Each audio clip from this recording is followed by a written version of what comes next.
We be live. Oh. We be live. Hi, everyone. Wait. Armin said the most outrageous thing to me right before we went live, and I was like, "What's wrong with you? Why would you say this right before we start?" We are actually not live on Twitch because of the title. So I'm just gonna change the title, see if it works. Yeah. Go live. There we go. Okay, yeah, there we go. We're live on Twitch as well. So yeah. So by the way, guys, we're on Twitch if you want to watch us on Twitch. But yeah. Hello, everyone. Happy Pride. It's officially Pride Month, which means two things. I have two announcements. It's Pride Month. Let's celebrate. That also means you're gay. I don't care if you like it or not. We're all gay this month. I don't make the rules, and you better get into it, okay? I talked to the LGBT Mafia Council. And the rule is that everyone is gay in the month of June. So you better get into it. Okay. Second announcement. If anyone accuses me of parking crooked, I am accusing them of biphobia because I can't do anything straight. Okay. I'm letting you all know right now. Wait, is it true that you bi people sit funny all the time? Is that like a stereotype? Yes. It's true? It's true. You can't sit straight? We sit like this.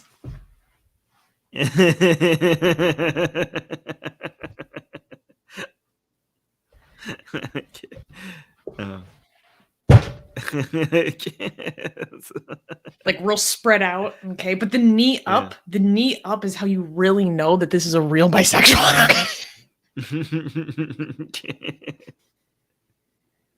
Oh my god.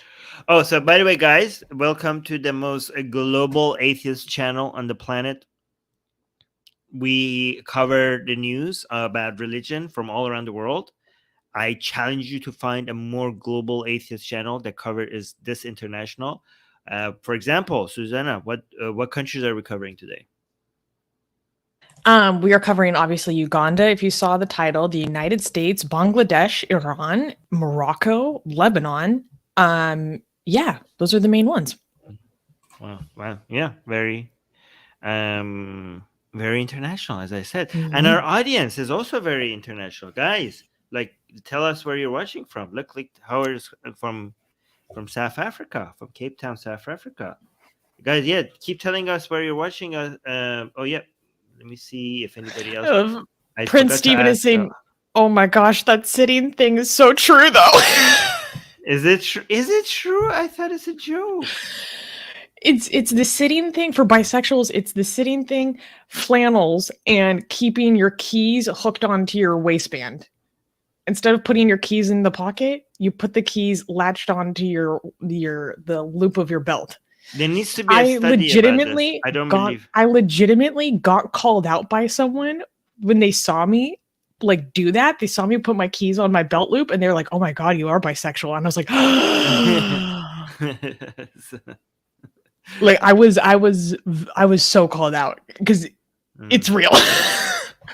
Okay, so we have South Africa, Howard from South Africa. We have Kian from Belgium. We have Shia from India.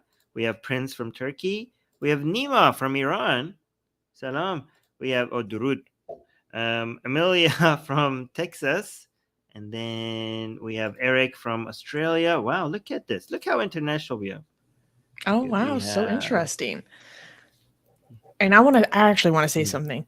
Shika is saying it's time to put the Atheist Republic logo and rainbow for a month. Here's the thing. I don't believe in making our logo LGBT because this is how we roll 365 days a year. We bang hard for the LGBT mafia. I'm kidding, guys. I'm kidding. I'm making fun of conservative talking points. All year round. Literally all year round. So why we will the rainbow, you know? This is nothing new. We're not these fake people where it's like, oh, we're just gonna make it rainbow for a month and then not actually address the issues of the community, right? We do this all year round. Yes. In fact, I've never seen any LGBT institutions put the green circle on Atheist Day. So why should we? We will start using the rainbow flag on our on our logo once LGBT institutions start using the green circle on Atheist Day on their logos. How about that? We're doing quid pro quo. Is that what you're saying? Yes, exactly. Yeah. Oh my God. Oh, Newman is from India. Okay, cool. So, goddamn, the first news sucks, and also on. This is a horrible way to begin Pride Month. I'm not even kidding. But here's the thing: this is super important to talk about, and I'm actually very upset that I have not seen more LGBT influencers, celebrities, whatever you call them, in the organizations, quote unquote, in the West, talking about this. It's shocking how little I have seen them talking about this. So that's why I wanted to make it our top news, because it deserves to be addressed boldly. Also, it's fitting for Pride Month. I mean, Pride Month is not supposed to just for having fun. Pride Month is supposed to be exactly about stopping crap like this, right? Yeah. All right. Okay. Well, I'm not clapping. Yeah, we cannot clap for this news, but this is important to talk about. So, guys. Oh, and I have to say, actually, this is the worst news this week. Most of this news this week is actually like way, way, way better than this. So we're just getting this out of the way because it's so important. Okay. Oh. Okay. So. Wait. Adam from Malaysia. I just want to highlight that as well. Okay. First news. Okay. First news. Uganda's death sentence for homosexuals. The kill the gays law now legalized. In YouTube, we are using this language because this is what it is known as. This is not what we are advocating for. We are talking about this to educate, to try to stop this. It's Pride Month. Please give me a break, algorithm. Okay. Continuing. In a deeply disturbing development, Uganda has amplified its campaign against the LGBT community, legalizing an oppressive law that not only further criminalizes homosexuality, but introduces the death penalty for what it terms aggravated homosexuality.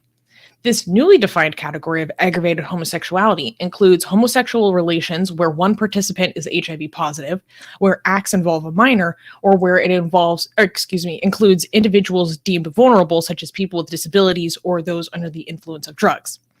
This controversial law, signed into effect by Ugandan President Yoweri Museveni last week, marks a significant intensification of the country's existing anti-LGBT legislation.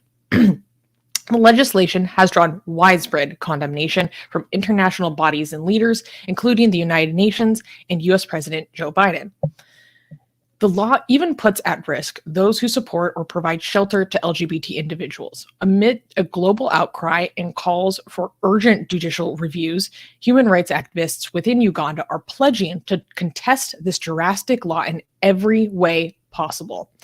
This unfolding crisis paints a grim picture for Uganda, a signatory to several international human rights treaties, which now houses one of the world's most extreme anti-LGBT laws.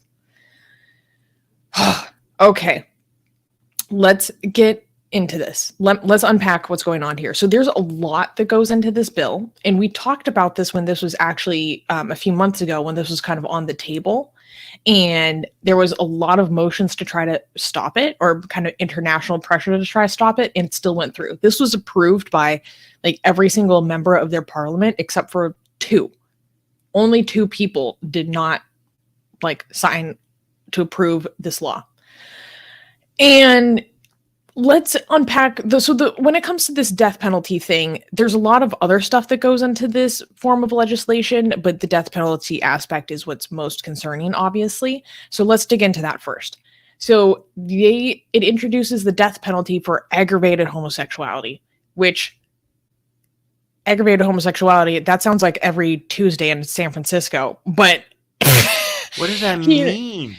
It means that it's if you have homosexual relationship with someone who's HIV positive, listen to how different these things are that are all considered under the same offense. This is what's crazy to me. Homosexual relationships with someone that's HIV positive, acts that involve a minor, or where someone is vulnerable, like disabled or under the influence of drugs. Think about how different the second two are from the first one. Okay, and this is important because there was previous legislation in Uganda where there were penalties and criminalization for if you were HIV positive and hiding your HIV positive status and having sex with people. That's actually like a pretty common form of legislation. We had that legislation in California, where if you know you're HIV positive and you're knowingly spreading it to people, that can be considered a crime. But this is different. This is simply homosexual relationships with someone that's HIV positive. If you are HIV positive and you have consensual homosexual acts with another person, you can be put to death for that. And that is put in the same category as someone who does things to minors. And those two are not the same. The minor one is includes even people who they themselves are close to being minors. Like, what is a minor in Uganda? Like, what if it's an 18-year-old with a 17-year-old? Would that 18-year-old get the? That's a good question. That I don't know. That's where things get a little bit more hairy, so to speak. That's a gray zone. I don't know the answer to that, legally speaking, off the top of my head. I'm going to be honest, so I won't make a statement on it, obviously. But obviously, those are so disproportionate, right? Like a consensual act versus two populations that are extremely vulnerable, that cannot consent. There are other things that this bill pushes where it can even be considered to identify as it can be considered illegal to identify as LGBT. It can be considered illegal to house someone that is LGBT, simply provide them shelter. What? Anyone found guilty of recruitment, promotion, and funding of homosexual activities can be sentenced to life in prison. And even identifying as LGBT is illegal. Okay. So if you have like a rainbow flag, that's illegal. It could be. If they consider that recruitment, promotion, and funding, you can get sentenced to life imprisonment for that. And here's the U.S. reaction in this tweet. Do you want to read this? Mm-hmm. Yeah. U.S. Secretary of State Antony Blinken has said his government would consider visa restrictions against Ugandan officials and other abuse of human rights following the implementation of one of the world's toughest anti-gay laws. And not only that, but the Biden administration is reviewing aid packages that they sent to Uganda. Because don't get it twisted, the United States sends a lot of money to a lot of different countries to help them with development, or ostensibly that's what it's supposed to be for, right? But they're saying, if this is your policies, we're going to cut off the piggy bank. Does this have anything to do with U.S. missionaries in Africa that has resulted in any crap like this? I have heard that before, but I know when Uganda was trying to pass similar legislation, probably about 10 years ago. I think it was under, maybe longer. I think it was under the Obama administration. And that didn't get passed because of international pressure. But now it's resurfaced and they actually pushed it through. And I remember people saying that Western missionaries was a huge influence during that previous instance. But I don't know nowadays if it still is. And sometimes, frankly, I question when I hear that narrative if it's just people saying that really it's the US to blame, because that's kind of the flavor in which I've heard that discussed before. I know, but this seems like one of those cases that is actually the case, okay? Because also D knows a lot about Africa, okay? And she's also sensitive about people blaming everything on the US, okay, like we are, right? So I know a lot of people exaggerate when they want to blame everything on the US or Western countries, but this is one of those cases where you could actually one of those cases where it's actually true.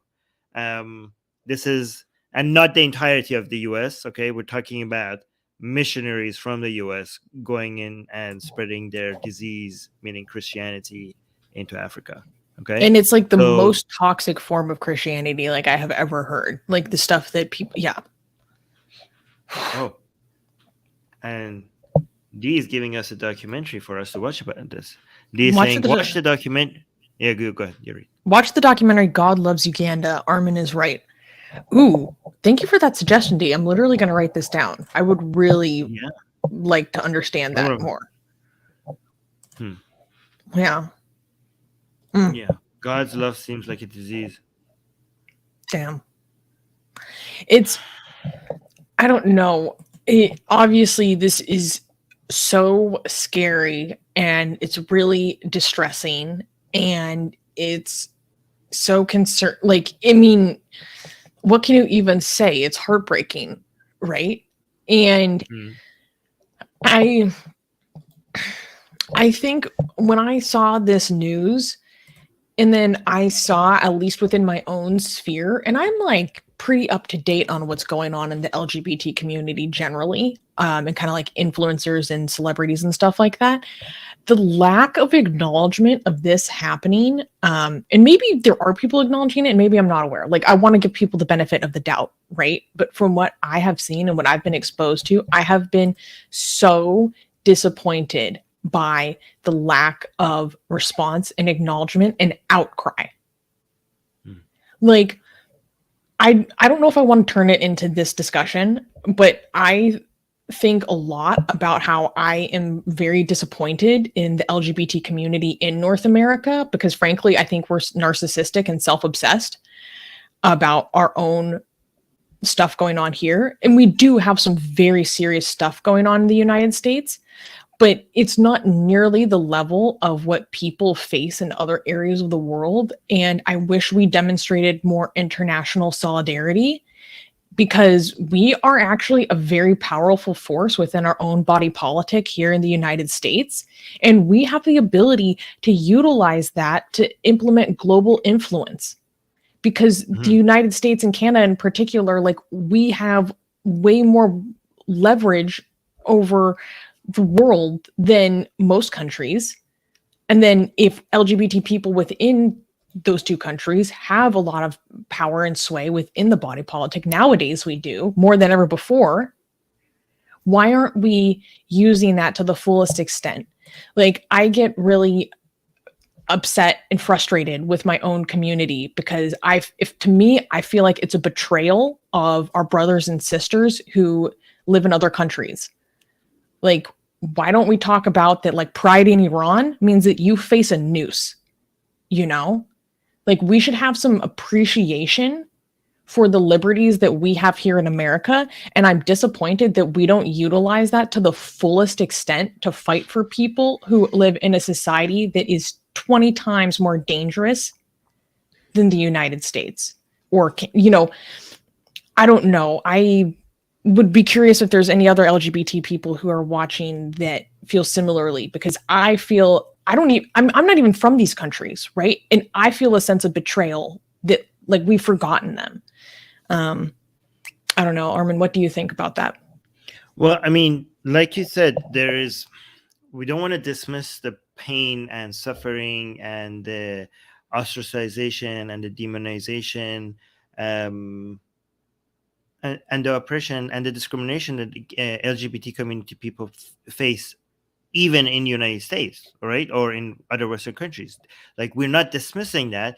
That is a big deal, that does need to be addressed, you know, that it's not done. Like people don't act, like people don't. We're not acting like it's over.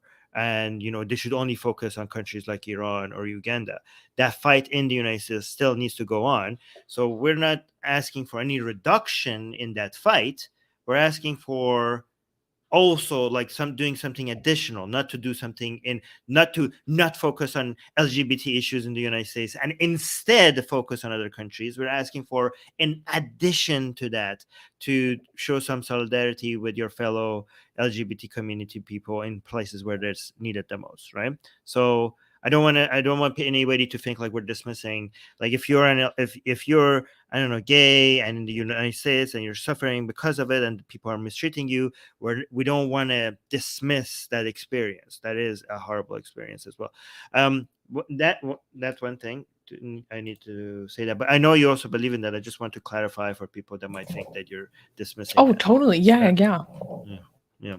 Also, I completely disagree with Eric here, and I just wanted to address this.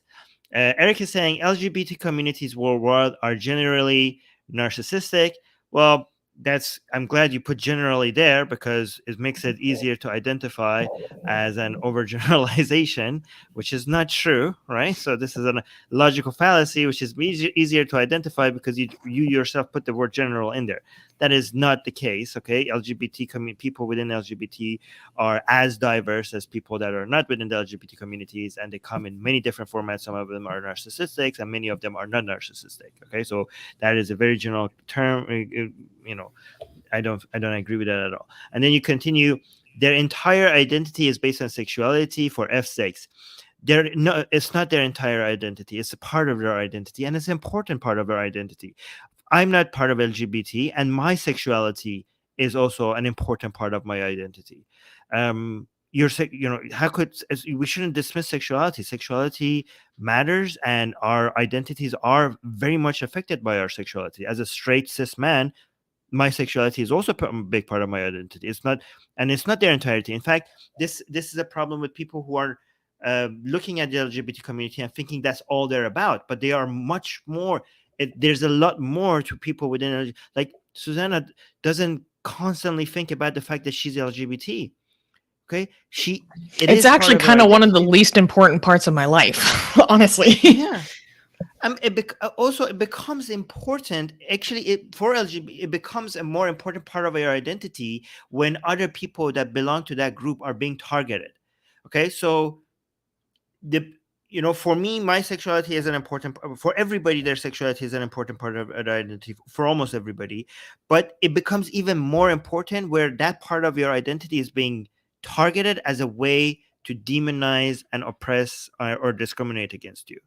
So you might think like being ethnically Jewish is not that big of a deal, but it becomes a big deal when there are people who are using that as a target to hunt you down.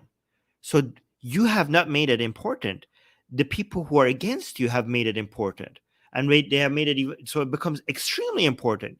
It would be there's a lot of utility to, in that case, if you're being targeted like that, to highlight that part of your identity, even if before, like for example, Susanna might not care that much about the fact as a major part of her identity that she's bi, but if she notices that this other people are being targeted because they're bi, she might be motivated to now highlight that part of her identity to normalize it. For example, atheism. You might be an atheist in Norway, and you might not not care about the fact that you're atheist. It might not matter to you. You live in a country where being an atheist is not being targeted at all. So you don't even use the label atheist because it's such a non-issue for you. But then maybe you hear about the fact that, okay, I don't care about this that much, but I hear there are many atheists in the world that are being targeted for being atheists. So you might think like, you know what? Maybe I will go out and mention that I'm an atheist. If that helps to normalize it, then maybe I will. Maybe I will go out and highlight it. So you make it important because of the utility of normalization of such a thing. Anyways, I just wanted to highlight that. I think Prince Stephen here is making a very good point. He said if there wasn't homophobes, there wouldn't be pride. Bigots made us into the movement that we are. That's a fact. This is a fundamental misunderstanding. We don't say that we have pride because of who we have sex with. We have pride because we exist and thrive and demonstrate resiliency in the face of societies that traditionally want us dead. It's that simple. It's pride in the face of shame, deadly shame that causes self-deletion and drug addiction and ostracization. It's pride in our resistance and resiliency. That's why it's called pride. It's pride in the face of violence and discrimination. It's really it's a life-giving decision to say, no, I am good enough the way that I am. I'm not disgusting. I'm not worthy of shame. I'm not worthy of abuse because of this one aspect of myself. I'm not worthy of torture and discrimination because of how I like to express myself or who I'm attracted to. It's pride because I choose to stay strong in the face of all that difficulty and adversity and abuse. You know, even if you don't, yeah, exactly, Timur. It's a protest against oppression. That's how Pride started, the Stonewall riots. The first Pride was a riot against police harassment. You know, so that's really it's also a fight for individual liberties. Like if you go read a lot of the writings of Harvey Milk, he talks about individual liberties. And he said, now that I have tasted freedom, like I'm never going to give it up. I'm paraphrasing, but it's a very powerful quote. So it's nowadays in North America, and I want to be honest, or the West, whatever, it's very specific. You see a lot of political activities and a lot of stuff that I don't agree with going on in the LGBT community. And so I think people think that that's how it's always been, or that's how it always will be. And that's just not true. That's just kind of how the movement has evolved at this point. Yeah, but it's important discussion to have because a lot of people just don't understand that. And frankly, if that's your opinion, I think you need to have more LGBT people in your life because we're very diverse. There's a lot of different opinions, but what you see on the media is like one thing, right? So that's all I wanted to say about that. But while we have a break in between shows, Before that, Christopher said something also about this. Christopher said that's exactly why I identify as an atheist. You know, to normalize atheism. Yeah. Hell yeah! All right. Oh, and Newman gave us a super chat. Thank you, Newman, saying happy Pride. I'm bi. Oh, I didn't know this. One of us. I'm kidding. I'm proud of you, Newman. Yeah. Thank you for sharing that with us. That's yeah. I knew that. I think he said that before. Maybe he said it on Discord. I don't know. I didn't. But know yeah, that. I knew that. now, see, that Susanna likes you more. You're one of her people. I'm kidding. Oh my god, I was on a date with a guy recently, and we were talking, and he was like, basically offhandedly mentioned, he's like, oh yeah, I'm bi, blah blah blah, and I literally like screamed. I was like and I like turned and hugged him like so fast and instantly. He was like freaked out, and I'm like, I'm sorry, that was an involuntary reaction. I just got very excited.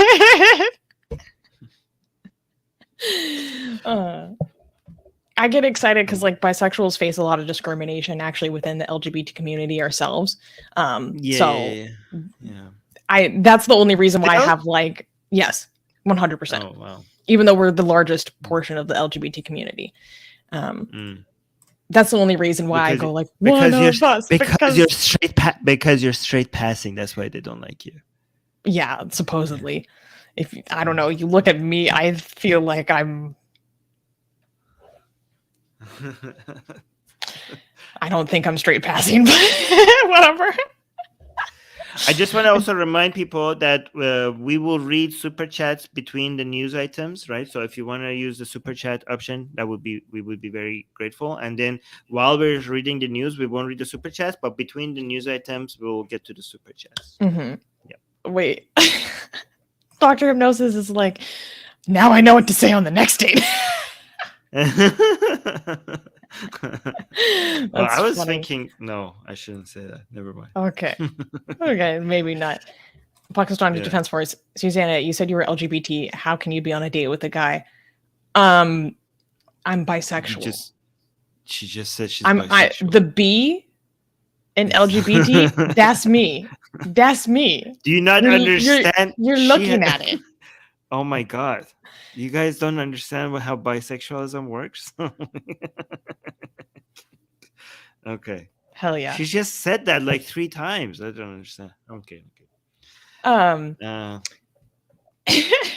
Man, live chat has some funny comments. I have some, Armin, I had something that I wanted to address. Should I do that now? Sure, if you want. Okay, so I want to take a quick pause and detour from the news because I have something that I want to address because it frankly, I'll be honest, it bothered me and I have something to say. So recently, the other day, I was looking, one of our clips was released. We cut out the clip from last week about the story of the pig heads that were put in front of a mosque in South Korea to try to make the Muslims feel unwelcome, right? And under that video, something I don't remember, who's here in our community today, had left a comment. And she had left a comment saying, since watching AR, I have become more anti-Muslim, smiley face. I want to tell you that, like, you're put on notice. Everyone is put on notice that is completely and utterly unwelcome here. I do not tolerate intolerance. I don't care if that was a joke.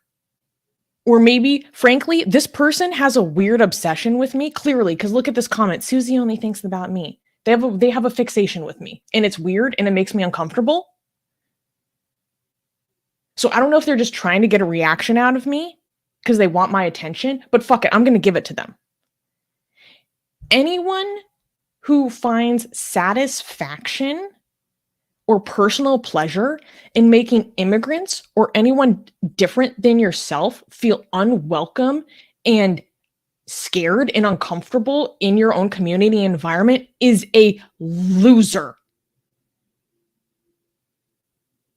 If that's how you derive meaning, satisfaction, you are a loser. You need to reevaluate. You should be ashamed of yourself. You are not welcome here.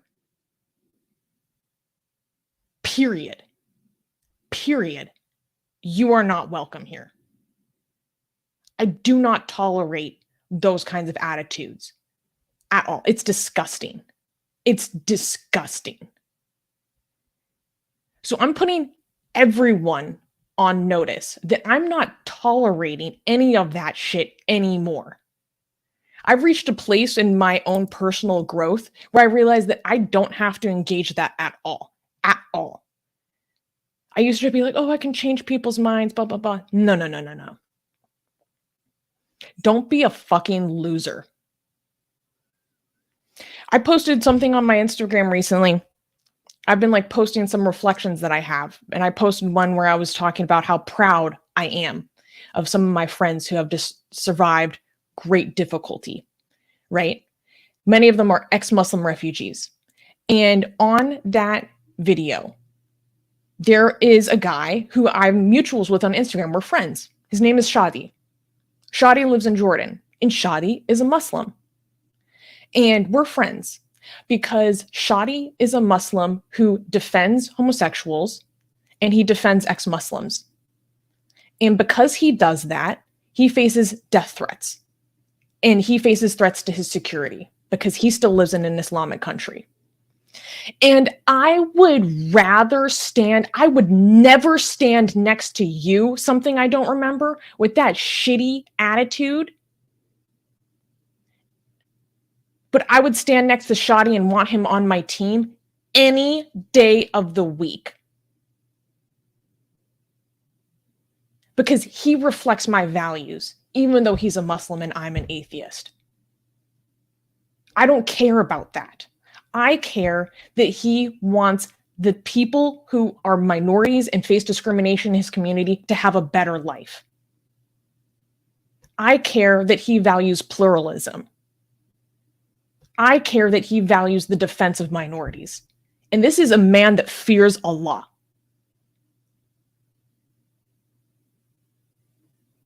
But I want him on my team before I would ever want to be associated with you. So I'm putting you in particular, you personally as an individual, on notice. I was going to straight up block you as soon as I saw you today, but I held back. And I see any more shit, it's over, it's done. And that goes for anyone in our community who likes to play around with this shit. It's not a game to me. Because that's not what this community stands for. And I'm not going to let anyone think that for a second longer. So, with that being said, I got that off my chest. That was intense. I'm really happy that you said that. I'm really proud of the way, Atheist Republic is heading under your, the way you build our community. Because, it's really difficult to manage this whole thing with how aggressively anti-Islamic and anti-religion we are, and also how aggressively anti-bigotry we are. Like, trying to navigate. Sorry, I just saw some funny comments. Go ahead. No, it's okay. Just read the comment. Eric said, Dark Susanna is badass. A 21 gun salute to you. Yeah. Anyways, no, I just made my point. That's fine. Yeah. Even Pakistani Defense Force is like, wait, shoot, where did it go? Yeah, this community is about bringing people together. Yeah. I mean, also, that includes bigoted people who will reconsider. That includes even bigoted people, right? Well, like, we don't want to completely shut the door on anybody, right? Because we have had people here who used to have really, really disgusting views, and they have changed the way they talk about things after being here for a while and after being influenced by our community and the way we speak about it. One thing I'm very proud of is that we have had many people find us because of our anti-Islamic content, and they were both anti-Islam and anti-Muslim, and we did a good job in changing those people to being anti-Islam and not anti-Muslim anymore. Like, I've had friends personally tell me that. Yeah. Especially on the Persian side of our community. And I don't know. I just don't tolerate people who think that it's like funny or like actually believe that like making other people feel unwelcome is like cool.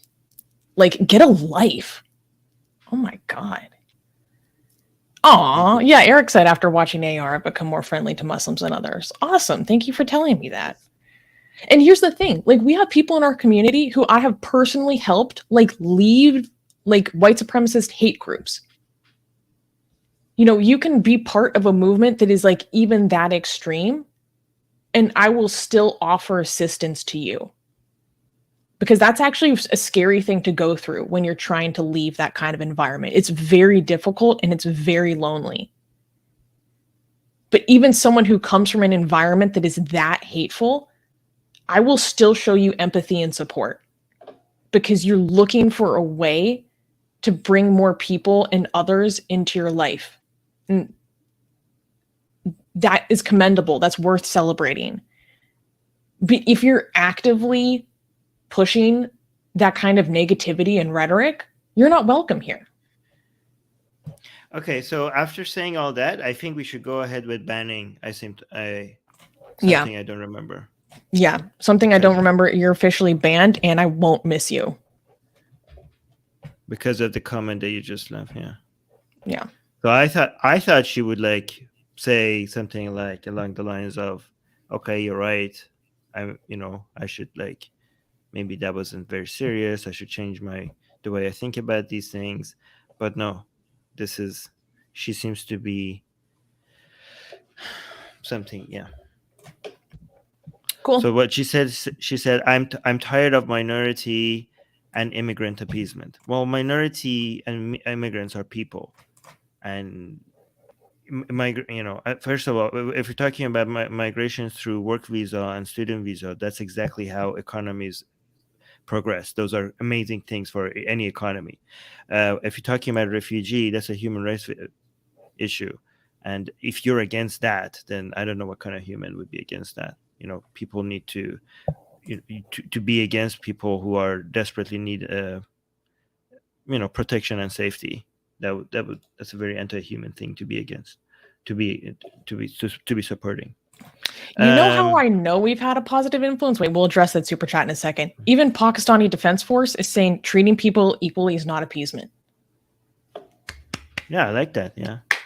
Not even Pakistan Defense Force has these views. Like his views, like the views that we disagree on with him is not this. Like he's consistent on being like that. He has been. I've seen. Do you remember what he said about Baluchis? Okay. No, but that's good. That's good. I remember. But I love the growth. Okay, dude, we're here for the growth. I celebrate you. Okay. Okay, so Erkin, I don't understand Erkin's super chat. By the way, thank you so much. 55 Turkish liras from Erkin. He's saying they only understand narcissistic abuse because they grew like that. Their belief system and cultures dictated. I'm not sure what he's referring to, but my assumption is he's referring to the accusation that the LGBT community is narcissistic. I'm assuming that's what he's referring to. I don't think so. I think he's referring to bigoted people. Their belief system and culture. Yo no sé. I don't know what they're... Yeah, yo no sé. Okay, but thank you for the support. We don't understand what it is, but yeah. Okay. Oh, wait. Maybe Erkin will clarify. All right. Well, we can't wait for that. All right. We can clap for this news because this is very strange, and this has been making national headlines in the United States. And also, this is a good suggestion from our lovely, lovely editor D. So let's get into it. We can clap. Okay. This is funny. All right. Next news. Undecayed Nun's dead body lures hundreds of spectators for viewing. This is like some Catholic, get into some Catholic moments, okay? Okay, let's get into it. So, in a sensational turn of events that has thrust the sleepy town of Gower, Missouri into the global spotlight, the remains of Mother Mary Wilhelmina Lancaster, an African-American nun, have been found stunningly intact 4 years after her death. This extraordinary phenomenon, known as incorruptibility, is turning the unassuming hamlet into a buzzing pilgrimage site as hundreds gather in disbelief and reverence. While the Catholic tradition often sees such rare incidents as a sign of sanctity, natural science explains that certain environmental conditions can remarkably preserve human remains, making the inexplicable seem mundane. As whispers of potential sainthood ignite, experts, church authorities, and the public grapple with this mystery. Meanwhile, visitors can witness Mother Lancaster's remains, a testament to this remarkable event, enclosed in a glass case at the St. Joseph altar in Gower. So, let me unpack the details. Okay, so there was this woman. She was a very prominent African-American nun in the United States. And not only this, she started an order that has like best-selling Gregorian like chant albums. Okay. She died in her 90s back in 2019. And they were exhuming her body. So that means they were digging up her coffin to move her remains from where they were buried to be buried inside of the chapel, which is a tradition in Catholic practice, particularly in Catholic orders like the order that she founded. And when this raised some questions for me, because when they were like, oh, we found this body that's in like perfect condition, I'm like, why did you go look it up and dig it up to begin with? Like, how do you know? How did you find out? Okay, well, they found out because they were moving it anyways, because I had some questions. And then I was like, okay, if you were moving this body, you're moving the coffin, why were you looking at the body? Like, how did you... Wait, you have to star that comment. I need to read that later. You can't do this to me in the middle of me speaking. Okay, 1 second. That really... Okay, when they were moving the coffin, they didn't open the coffin. What happened is that there was a crack in one portion of it, and they saw in the crack, they like shined a flashlight or something. And one of the people was like, I see a foot. And apparently everyone who was there started cheering because Catholics know what that means. That means potential incorruptibility, right? And so they have opened up the casket and to like look at this body, which is so macabre.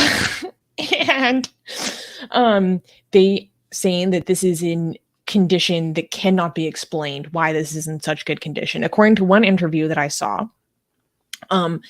they say that this is a miracle because her habit that she was buried wearing, her veil, was made out of the same material that lined the coffin.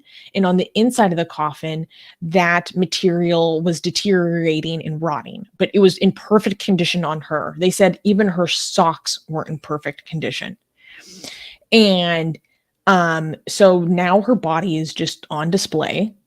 They have put they did admit that they put wax molds on her hand and face to try to like protect the corpse, but people have apparently confirmed that there was no embalming of the corpse.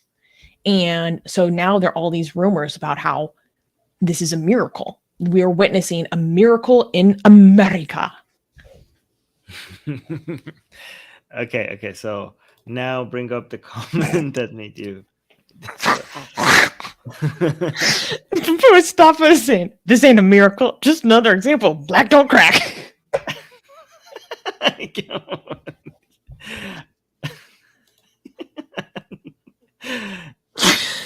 Oh my god. By the way, D finds the best responses to these articles. We should always remind me to scroll down because D usually goes and like she finds some really good social media posts. Yeah. So somebody had made that joke also on Twitter. So this one says black don't crack. This one, this is another interesting comment. You want to read this one? I said, in my culture, when corpses refuse to rot, it means their spirits are not resting. Interesting. Because in Catholic tradition, the idea is that this is a sign of holiness because this person is so holy in the life that they led in living Christ's teachings that their body is kept more whole because it is supposed to be like ready for the resurrection. That's kind of the logic behind quote unquote incorruptibility. And yeah, there was contemporary Cooper is saying her body is on display. That's disgusting. So, well, have you met Catholics? They're obsessed with body parts. Catholics are obsessed with dead body parts. Yeah. Is that yeah. Yeah. So it's true. It's true. It's true. Yeah. Here's the thing. So Catholics are so obsessed with body parts that we literally have body parts of saints that are considered relics that are kept and preserved to this day. And the amount of time as a child I was brought around to different cathedrals to go view like decapitated hands and fingers that are relics was a lot. And I didn't even like think about it twice as a kid. Like that's how normal it was for me. As a kid, when I traveled around the world, with my parents, when we went to Catholic churches, they were like, "Oh, this little box has a finger of a saint in it. This little box has like I don't know, the tongue of another saint in it." I was like, "What the hell's wrong with these people?" Even as a kid, I was like, "What?" I was like, "What the hell's wrong with these people?" Like skulls and fingers and toes and tongues and a lot of times these relics that are body parts for the most holy cathedrals and the biggest cathedrals and stuff, they're actually kept inside the altar. They're literally put inside the altar of these more special cathedrals because the altar is where you bless the Eucharist and it becomes the body of Christ, right? And these saints are supposed to be, especially if they're men or if they were priests, they are considered as an extension of the body of Christ. This is part of their vows. They're married to the church in the same way that Christ was. So that's kind of the mentality behind why we literally sometimes put their body parts inside the altar where we have our human sacrifice ritual known as transubstantiation. And it's fascinating. Now, here's the thing. I was very curious about what do Americans think about this? And so I watched a video that CNN put out about this instance, and I was reading the comments because I assumed that America is like a pretty Christian country, that people would be like, oh my God, blah, blah, blah. And there's some of that, but the reaction to a lot of it were people being like, this is disgusting. This is macabre. Like, how is this allowed? Like, why would they do this? Blah, blah, blah. So it's really interesting for me to see so many Americans reacting to this news, like very negatively, like they were disgusted. Interesting. Yeah. Yeah. We're moving in that direction. Yeah, but also, I mean, there are more Protestants in the US than Catholics, and they don't do this kind of stuff. So I understand why their reaction is shocked. All right. We got another super chat, I think. Yes. Wait, let me actually unstar these other ones. This is important. I'm sorry. This is the last thing I need to say. Speaking of Catholics being obsessed with body parts, I was looking up what are some examples of dead body parts. Catholics, dead body parts. There have been numerous examples of people claiming to have the holy foreskin, the holy removed foreskin of Jesus. To the point that the Catholic Church has officially come out and saying that they disregard any of that because so many people are like, we are the ones that have Jesus's we have the holy amputated tip of his pee-pee. Yeah, this is how far we go. What an honor. Amazing. I mean, there was back in that reminds me. Foreskin. I forget who. I remember being told that back in the day, I don't know what period of history this was, but it was a legitimate belief that the rings of Saturn were Jesus's foreskin. What? Who said that? Oh my God. I don't know. Someone look this up and tell me where this came from. All I know is that at some point in history, someone or some people thought that the rings of Saturn were Jesus's foreskin. Oh my God. Okay. Jeez. Okay. Wow, really? Yeah. Okay. But they don't call it the foreskin. They call it something else, like the prepuce or something. Because foreskin. That's so. Why are they? Sex is dirty and gross, and we wouldn't do that to our Lord. Why are Abrahamic religions obsessed with foreskin? Can anyone explain that? No. Okay. But they really are obsessed with the foreskin.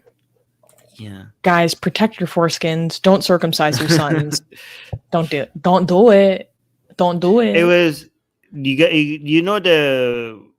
part of the Bible where David had to go collect 100 foreskins to be able to marry a girl, and then he So he circumcised all his soldiers. So crazy.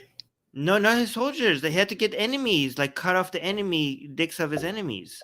Okay, so the king said, "If you want to marry my daughter, bring 100 foreskins of my enemy." And David was like, "I'll bring you 200," and he brought 200. So David went above and beyond, and that's how he got his wife.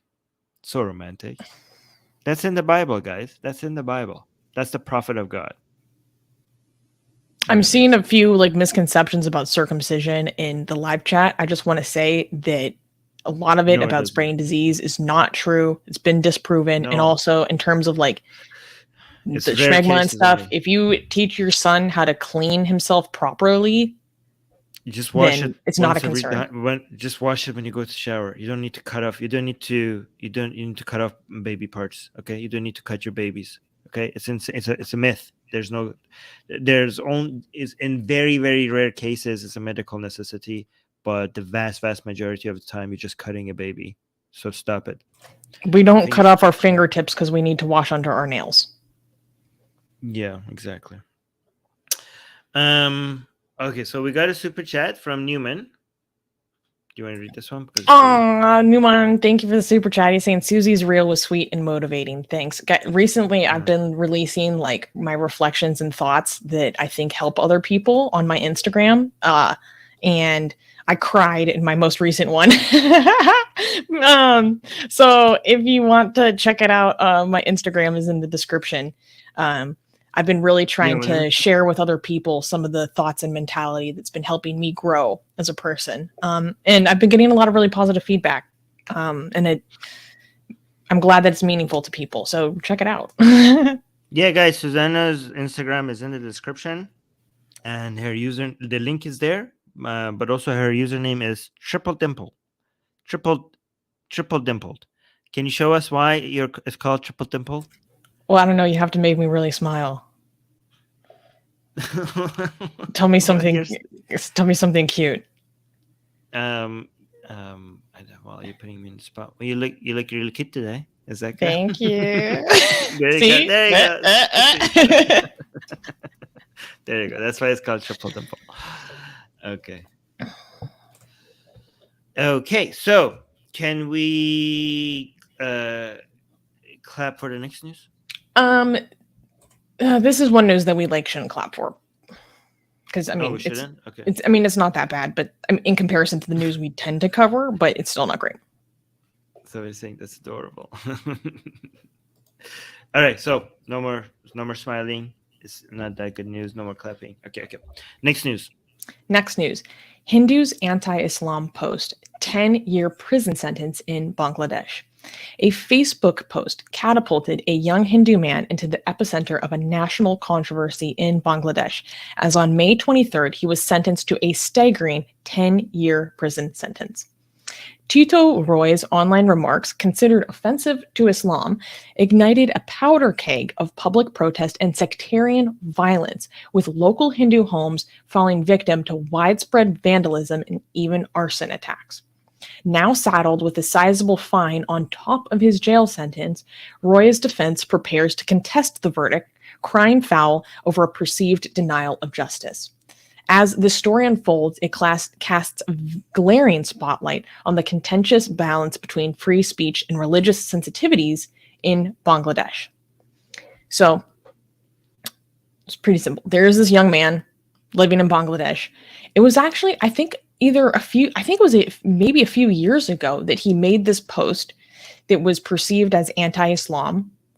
I haven't been able to find this post. I can't, give a judgment on what was in the post or how, they're like, oh, it's derogatory, blah, blah, blah. That's the common accusation.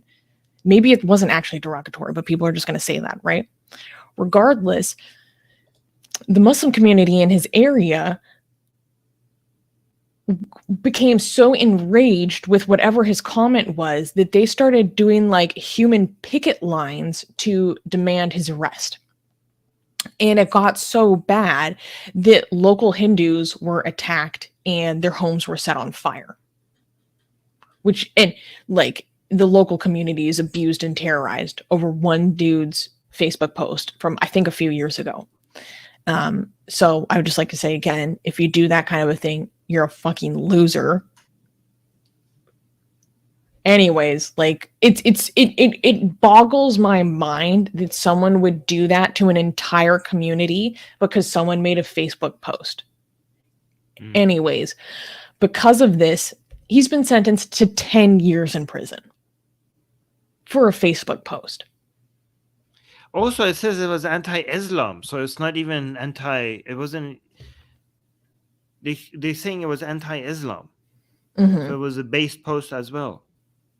Yeah. I mean, granted, like, I don't know what this post was, so I can't make a distinction about maybe there was some stuff that was actually against people. I don't know. Yeah, but whatever it was, read, doesn't deserve 10 years. Yeah. No. Even if it's a post that we don't agree with, 10 years of your life gone. And this is Bangladesh. Bangladesh is supposed to be like secular. Like they act like they're secular. Yeah, but when it comes to these kinds of things, people are often prosecuted under, it's not really a blasphemy law in exactly the same way that it is in India and Pakistan, although they do have that same area of the penal code, I think, still remaining from the British. But they prosecute people under basically like Digital Securities Act, typically. And it's just, since, it's a way to censor people, and it's also a way for the state to crack down on critics, but then it's also used against people like this. It's just absolute nonsense. Yeah. Well, does he have any chance for an appeal? Do we know? Or is it just done? 10 years gone? I mean, I know that he has the opportunity to appeal. Like, how successful will his appeal be? I really can't say. Probably not very successful. And Eric is bringing up a good point, saying it doesn't end in 10 years, assuming he actually goes to jail and is released, survives prison, and then is released. Like, he's not going to be safe if he ever comes back out. Even if he wins this case and is like found not guilty, he's not going to be safe. You think the people that burn down the homes of random other Hindus because of this man's like one Facebook post are going to let this man be safe if he walks free? No. Yeah. And the reason why I want to talk about it is it's because it's important to keep an awareness of this stuff happening and going on. Right? Like, I don't know if there's anything that we can do for this man. Yeah. But we need to have an awareness that this still goes down. But imagine like being on year like 5 on your prison sentence and remembering this was just for a post. I just put a post up and I'm still here. I've been here for 5 years and I have the best years of my life just gone, stuck in this shithole because of a post. Like a life completely ruined. Unbelievable. And entire societies of people think this is okay. Okay. All right. So not only do they think it's okay, they want worse. They want worse for this man. Let's be clear. Yeah. We got a new member. So welcome to Satan's Minions. Yes, Satan Minions. Thorium 13. Thorium, yes. Welcome. Thank you for supporting. Yes. All right. Can we clap finally or no? Still no clapping? Is this next news clappable? Well, we don't support this, but let's clap because I think we can have a really interesting discussion. And also it hasn't actually been fully implemented into law yet. So okay, and there's a backlash. So we're clapping for the backlash, right? All right, cool. Yes. Next news. Iran's stricter hijab bill faces Islamic hardliner backlash for leniency. And like, no, this is not actually tougher. This is actually easier. Excuse me, sir. In a surprising twist, Iran's push for a new, stricter hijab law has ignited intense backlash, not only from human rights activists, but also from Islamic hardliners. Approved by the Iranian judiciary on the weekend of May 27th and 28th, the proposed bill mandates harsher penalties for violations of the Islamic dress code, including fines, deprivation of social rights, and up to 3 years of imprisonment. The bill also targets anti-hijab social media campaigners, bringing them under the purview of legal penalties. Yet, despite its perceived harshness, hardliners, including the editor of the Hardliner Daily, Kayhan, Hussein Sharit Madari, argue that the bill is insufficient, inadvertently paving the way for the expansion of unveiling. Likewise, Mehdi Salashur, another hardliner, sardonically suggested the bill should be renamed the Bill to Support the Unveiled. As Iran grapples to balance its appeasing its supporters and maintaining its international image, the proposed legislation's ultimate fate remains in the balance. The draft bill has yet to be debated and voted on by lawmakers. Armin, have you heard about this? Oh yeah. Tell me everything you know. There has been some very, very intense pushback, and so much so that the people responsible for the bill are like, okay, we'll revisit the bill, right? But yeah, well, we don't know what's going to happen. But I've been hearing complaints from a lot of really religious people, and so for example, I was watching a video of a mullah like making fun of this bill, and he says like, based on these new laws, this is how it works, right? You're not supposed to like keep insisting, go on, like I've seen people getting arrested for harassing people for their hijab. So like that's crazy. That still blows my mind. Yeah, so religious people are now, because they feel like so many women in Iran are taking off their hijab and the officials are not doing anything about it. And there's religious people that are trying to enforce the hijab rules themselves, and they call the police on hijabless women, and they themselves are the ones who get arrested because of harassment, right? What is happening? What? No, because I think the government is afraid of what like more of another protest starting because of all the conflict, right? So it's not the government. It's not like the government has come to its senses. The government is terrified, right? So, but some of the police act pretty base. Like some of the police are like, stop, like get really angry, and not all of them. A lot of them are like, horrible people. But I saw videos of like police showing up and telling the Chadori woman, the religious woman, to stop harassing people.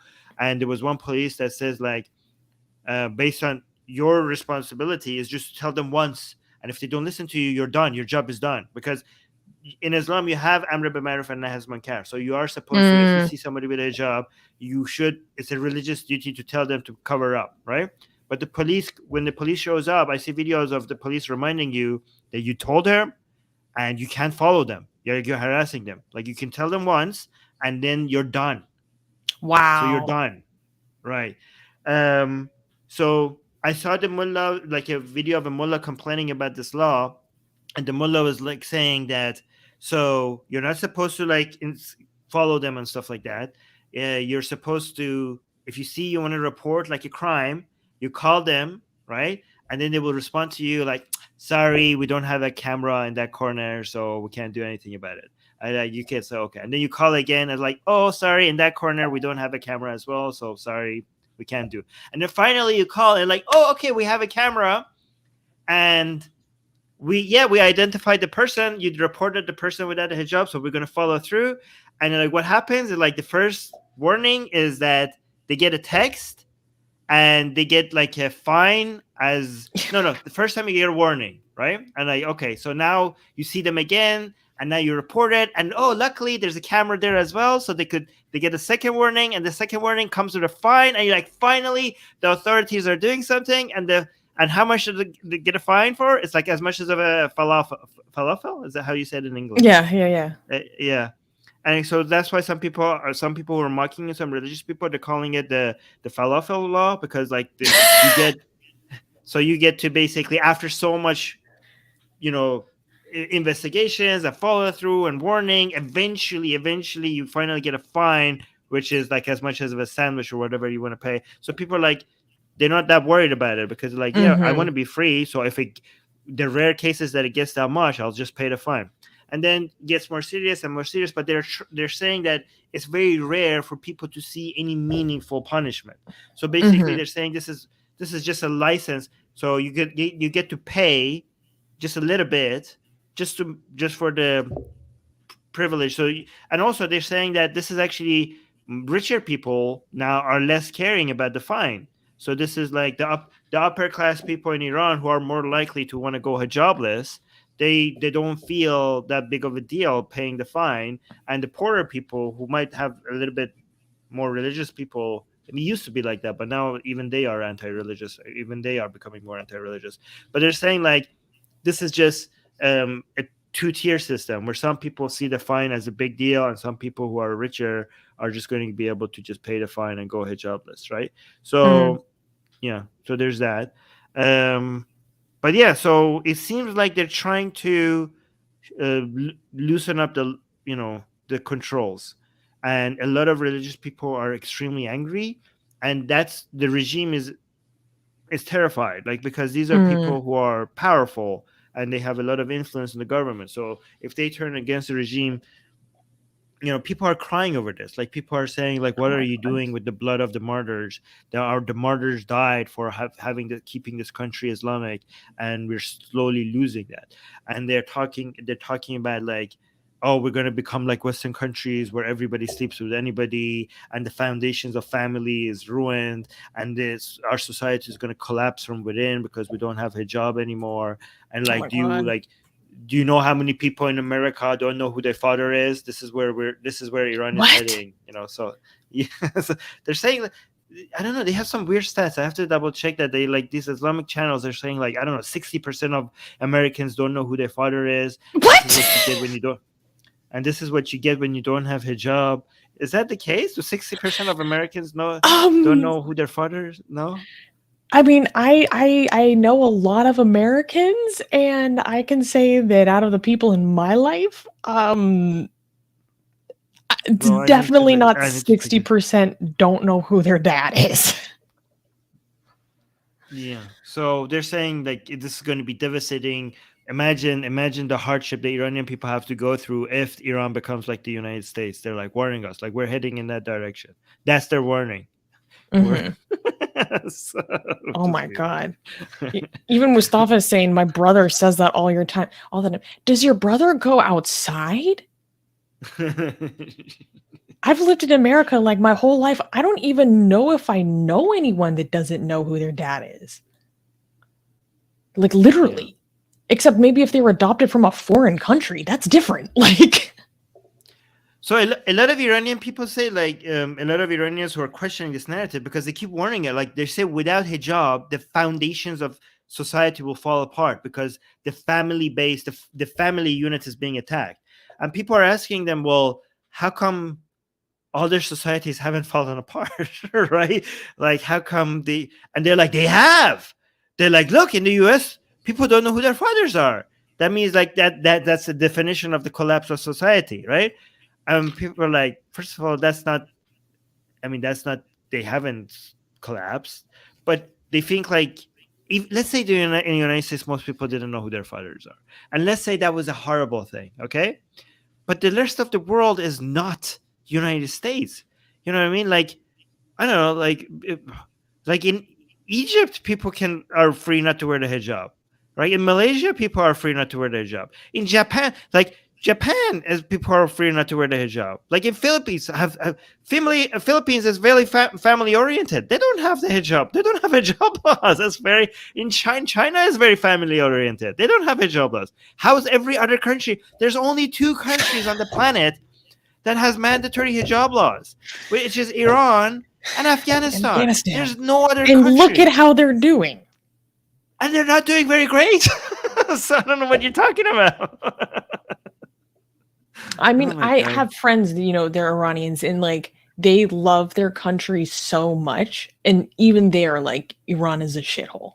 Like, just from the infrastructure and the amenities and how people are treated and the risks to your life. Like, yeah. And there are people who, like, love their country and culture, and even they're like, this is disaster. Okay, actually, maybe China is not the best examples, yeah, but Mexico is very family oriented, right? Brazil is very family oriented. These are not, they don't have hijab, so I don't know what you're talking about. Yeah, so these are good examples. All right. Should we go? Can we clap for the next news? Before we go, do you think that the hijab law will actually go through? Like, what do you think will kind of be the consequences of this on a broader scale? I think we're moving towards hijab not being, in effect, not being mandatory. Wow. You know? Wow. Yeah, but like maybe on the books it's mandatory, but in effect it's not going to be mandatory. Which is, some people think that people like us have reduced the revolution to hijab, and this is by design by the Islamic Republic, so that they could give you, so that they could give you voluntarily hijab and close the revolution, shut down the revolution, which is insane, because these, this is just one level. You know what I mean? Like, once you get this, you're gonna go to you want more. Like, this is not, it's not like people see like, oh, we got voluntarily hijab, so let's like not want anything else. No, it's actually a signal of weakness. People are gonna see that their revolution is getting them things that they want, so they're gonna be more encouraged to keep fighting. So I completely disagree with that position, but we'll see. Yeah, you need people who are very revolutionary to put the pressure on the regime to force them to change. Even if there is no eventual toppling, there still needs to be that threat, because that's the only way in which behavior will demonstrably change. I have a lot of thoughts about this, especially because the foreign relations have been changing with Iran, and it's, I don't know, upsetting, but that's a different topic. Yeah, it's a different topic. Wait, I was going to say something about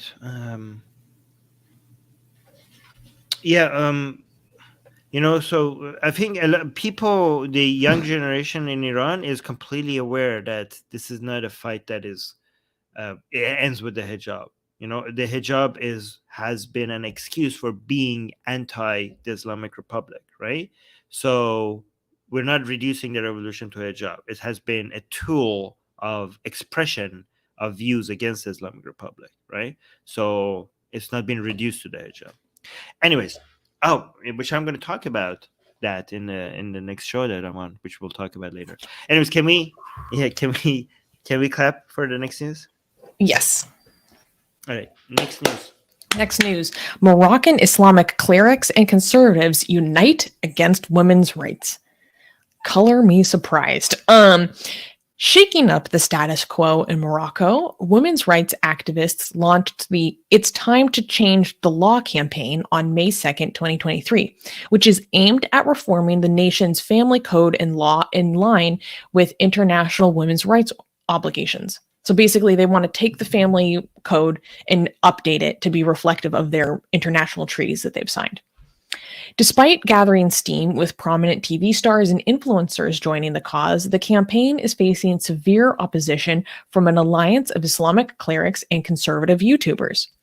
Islamic cleric Muhammad Abu Hatim is leading the charge, stating that the campaign's proposals, including the repeal of male guardianship laws, could lead to, quote, disastrous and dangerous implications. Another religious figure, Sheikh Abdullah Nahri, accuses campaigners of targeting the, quote, last stronghold of the Ummah, referring to Islamic family laws. Simultaneously, Hisham Bounani, a popular conservative YouTuber, uploaded a video lambasting the campaign organizers, accusing them of waging an intense war against Islam and the fundamentals of the Ummah. Despite progress since its independence, fierce backlash to this campaign underscores the persistence of conservative Islamic values towards women's roles in Morocco. So, this is really interesting. So the whole idea behind this campaign is to take a lot of the work of civil society organizations in Morocco and help bring more of that awareness to the general population. And this is a campaign that's actually like supported by the United Nations. And it's meant to, update the family law, because the idea behind it is that women in Morocco have made great strides in terms of education, but the aspects of the family law are basically holding them back in terms of reaching their economic potential. And so it's a campaign to change the family laws so that women can be liberated in many different aspects of life. And ultimately, this would benefit the economy of the entire nation. And so I want to read some of the stuff that these Islamic clerics and conservatives say is wild and so off color. So let me so let's go first into what Abu Hatim had to say. He questioned the implications of this law, and he rhetorically asked whether the campaign's objective was to advocate for the acceptance of fornication and condone moral corruption. Because again, it's illegal to have premarital sex in Morocco right now. Consensual premarital sex is a crime. So that's one of the things that is attempting to be changed in this law. He emphasized the urgency of returning to the teachings of Islam and implementing divine laws while rejecting what he described as the garbage of man-made ideologies. And when it came to the male guardianship thing, he condemned it and saying that men and fathers would no longer have authority over their daughters and sisters, and saying that would have disastrous implications. Wow. And okay. This other cleric, Sheikh Abdallah Nahri, his main problem came to the aspects related to the consensual sex. And the way that he puts it, or at least in the translation that's been provided to me, is like very off color, and it comes across the totally wrong way that I kind of find amusing. He said that he criticized removing the criminalization of consensual premarital sex and said that it's being referred to as the promotion of so-called consensual sexual relations. I'm like, well, what's the opposite? Do we not want to promote consensual sexual relations? Like, what do you mean so-called? Does he think they're promoting non-consensual relationships? I mean, that would be Islam, to be fair. Yeah. The promotion of non-consensual sexual relationships. That's Islam. Yeah. I see the problem. I see why they have a problem with the promotion of consensual sex. It's not how Allah intended. Allah intends non-consensual sexual relationships. I understand now. Okay, I see what the problem is. Because the only thing that matters, of course, is the consent of the parents. Yeah, this is not a joke. This is like both married, like in Iran, in Islam and Iran, we have sex slavery, and marriage is also sex slavery, because you don't need, a woman. It's haram for a woman, for a wife, not to consent to their husband. We have hadith in Islam that says that if a husband wants sex and the wife says no to it, there would be angels cursing her non-stop from night till morning. So that's for the wife. So it's haram. But for the sex slaves, she doesn't even get to say no. And that's a major part of Islamic doctrine, sex slavery. And well, in what's also important to emphasize is that there is no concept of consent within Islamic doctrine. The only consent that is required is the consent of the parents that are marrying off their daughter. And Salafi, Dawa guys like Farid Responds will say this publicly. They're saying he literally had a tweet that said, "What's wrong with child marriage if the parents consent?"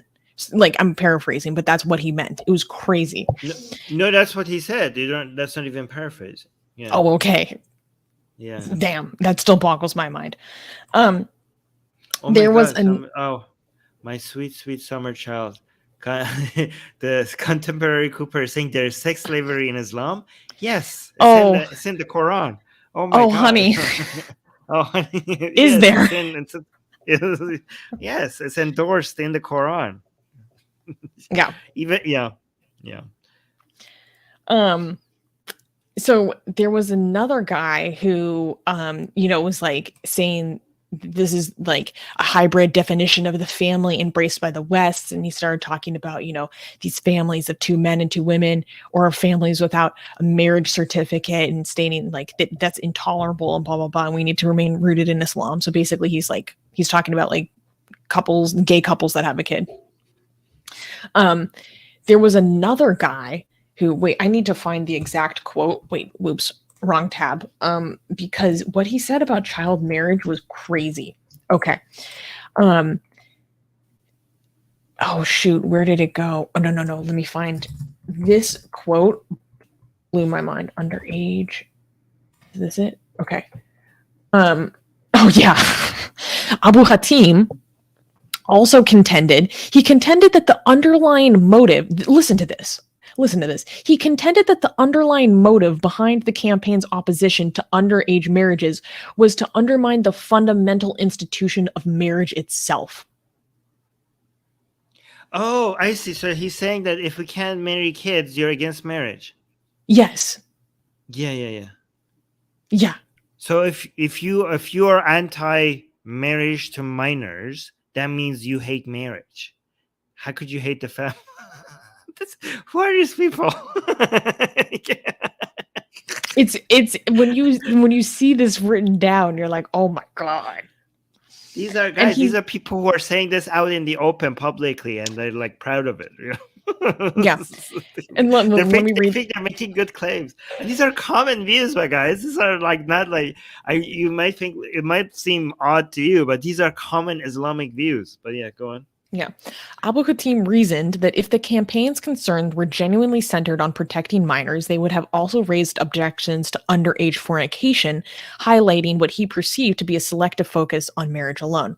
So this isn't entirely clear to me what he means by underage fornication. Right. Like, does he mean repealing the, consensual premarital sex thing?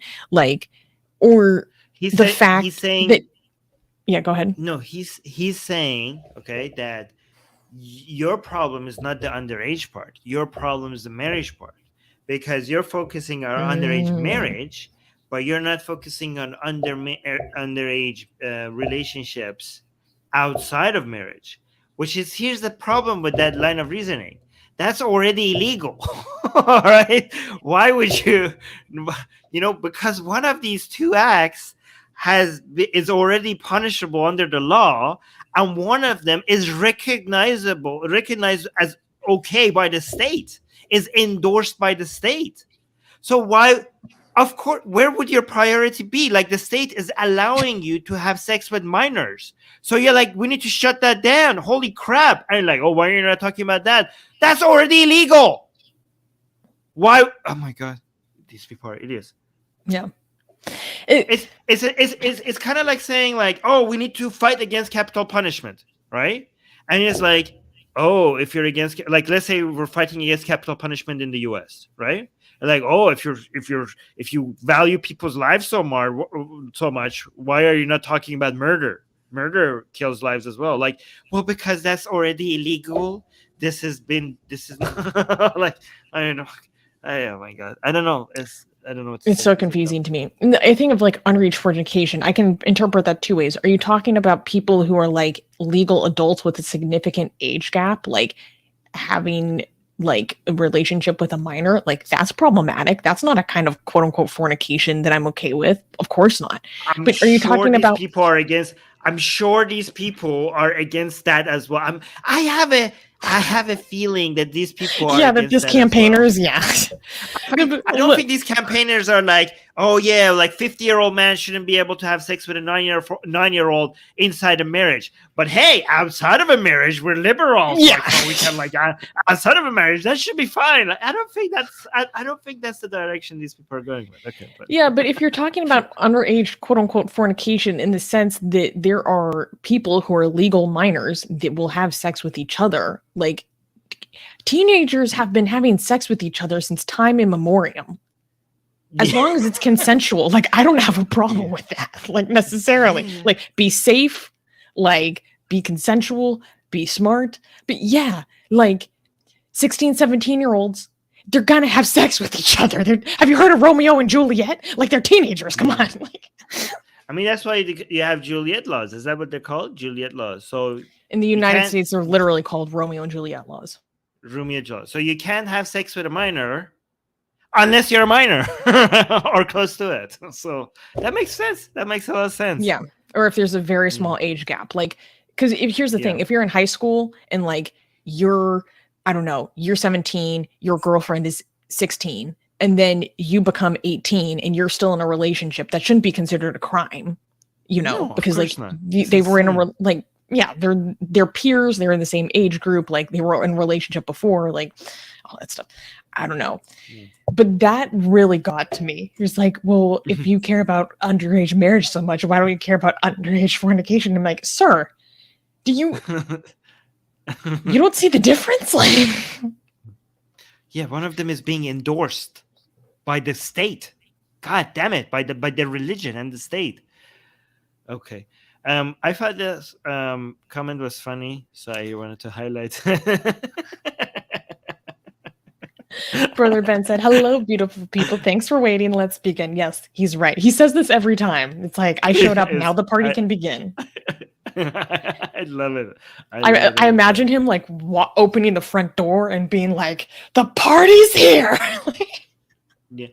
Oh, Erican is saying, thank you so much for the super chat. Erican is saying, nikah doesn't mean marry. It's Arabic for F word. Yes, but modern Muslims pretend that this means marriage because, hold on, let me.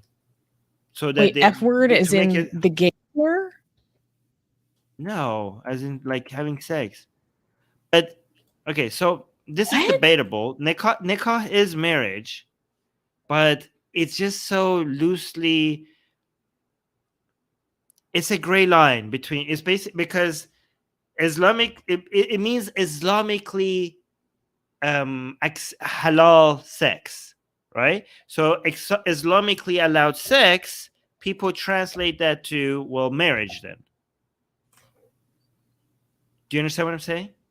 Okay. So, but because, technically, for example, it just means sex. Well, I mean, if it's Islamically allowed, the meaning of marriage means endorsed by the religion as well. You know what I mean? So, for example, we're saying like, you could say that, dude, like in Islam, Muhammad was having sex with sex slaves. That is RAPE. And they're like, no, because it's endorsed by the religion. So that makes it marriage. And like, well, so I mean, it's basically. So well, yeah. But it is. I learned something today. Yeah. So whether or not you want to call it marriage or not depends on how you look at it. But yeah. Mm-hmm. But thank you, Erkan, for the super chat. We got a few super chats. One of them is from Muhammad. Also known, Muhammad is one of the volunteers that I interviewed recently. He's very sweet. Actually, his name is Shami. And Muhammad is the first time he's giving us a super chat. So ooh, cool. It says YouTube is telling me celebrate the first super chat from Muhammad Tariq. Thank you, Muhammad Tariq. And then we have, let me unstar these ones, and then we know the Secular Sakai just gave us a super sticker, which is a thank you, Sakai, giving us a fist bump. I missed him earlier in the show. I'm like, where is he? Yeah. Sometimes when like people in our community don't show up, I'm like, where are they? Where are my friends? Okay. All right. Oh, this looks amazing. Okay. I'm gonna go down and be back right up after. So it looks like it looks very clappable. You're such a straight man. Okay. All right. Well, I'll clap and I go down, and then you can start. Mm-hmm. Next news. Wait. Next news. Resisting modesty. Lebanese women fight for the right to wear swimwear. In an act of defiance that made waves, literally, in Lebanon. In the conservative city of Sidon, dozens of women staged a beachside protest on May 21st, challenging a local ban on swimwear after a woman was reportedly harassed for wearing an indecent bathing suit. Activists, including noted journalist and women's rights activist Diana Mokhaled, rallied for the right to public spaces for all women, whether, quote, in a bikini or a burkini. The protest, however, wasn't without its critics, as Islamist extremists hurled abuse at the demonstrators. A group of conservative religious men even arrived at the scene to hold prayers, a silent yet potent counter-protest. The incident comes amid Lebanon's worst economic crisis and highlights the tensions between social norms and personal freedoms. Armin, come back. There we are.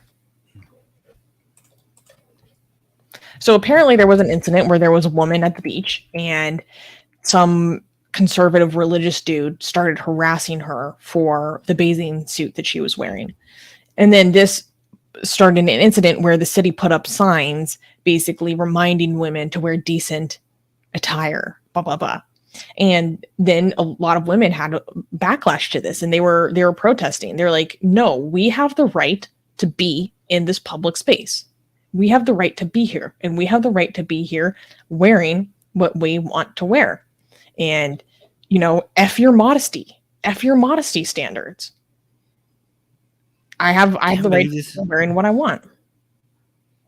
This is really strange for me to see as an Iranian, because Lebanon is just supposed to be a Shia place where Iran has always told us, like the Islamic regime in Iran has told us that, oh, Lebanon is our ally and they're fellow Shias, and stuff like this happens there. I'm like, they lied to us about Lebanon.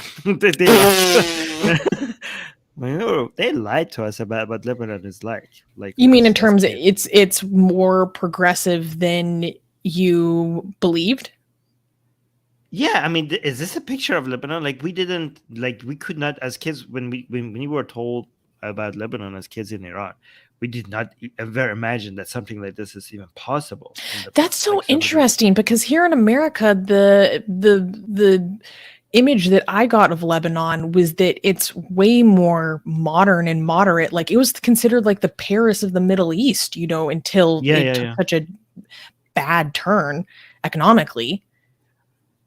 And because of a lot of Iranian influence on Lebanon. Yeah, unfortunately. Yeah. But maybe that's just because I know Lebanese people and they're very liberal. I don't know. I mean, it's so weird that a country like this keeps voting for Hezbollah. How does that work out? I don't know. Well, also the way that their voting system works is very bizarre. So that plays into part of it. But yeah, we should play that video of some of the protest. Oh, scroll up. Where is it? This one? This one? Yep. There we go. Hopefully Twitter doesn't get super laggy.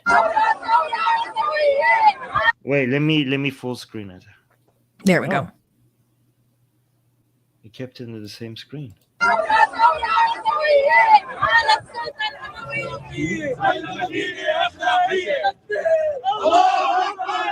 Oh my God.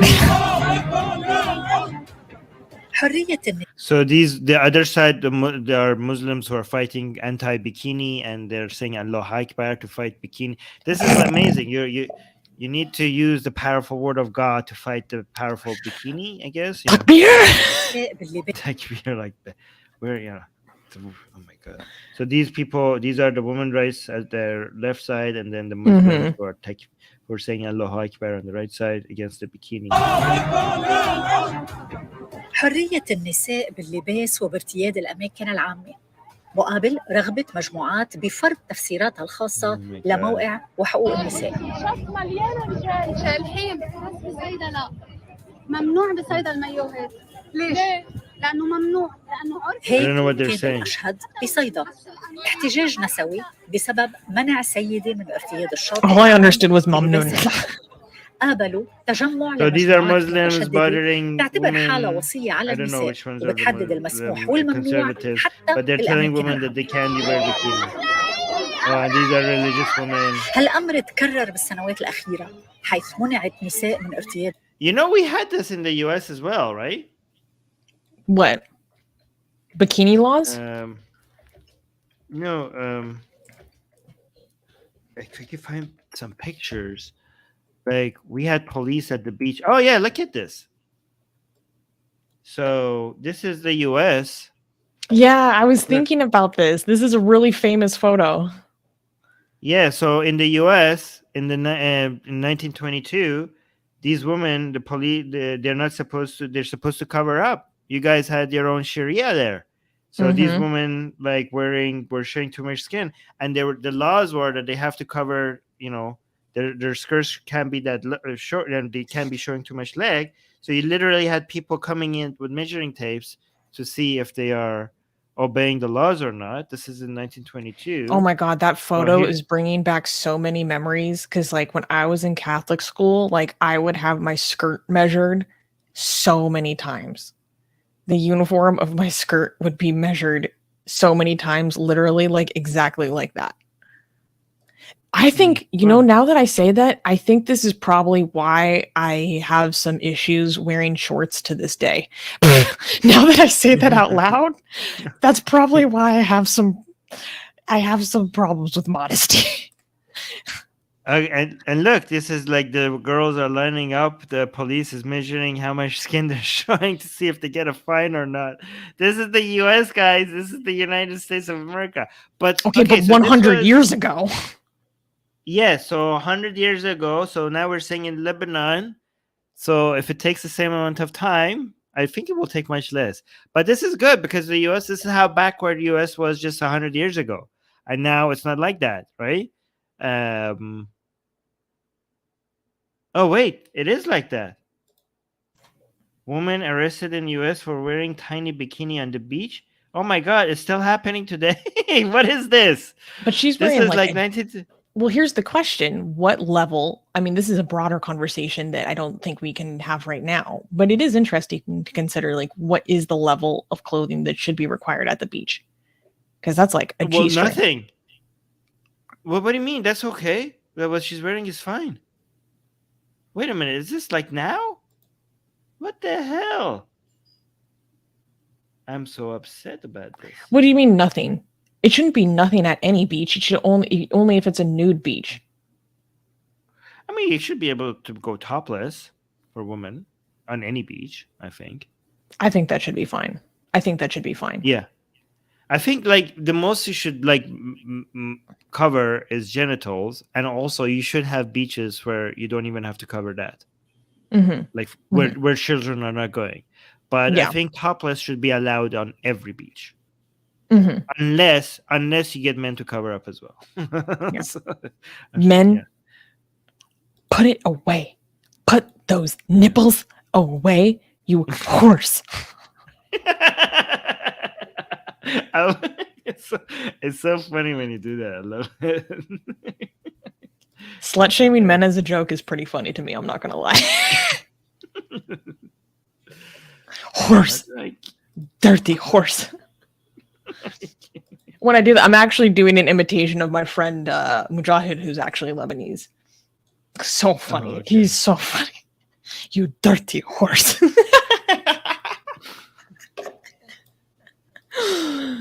Yeah, exactly. Asian American is like, that chest hair is very distracting. Literally, you don't have to tell me that. I swear to God. I've been on a date with some guys where I love chest hair. I really do. Where they like have the button down, just down a little bit. And I'm literally like, you gotta close that top button because this is too much for me right now. She's not joking, by the way, guys. She's not joking.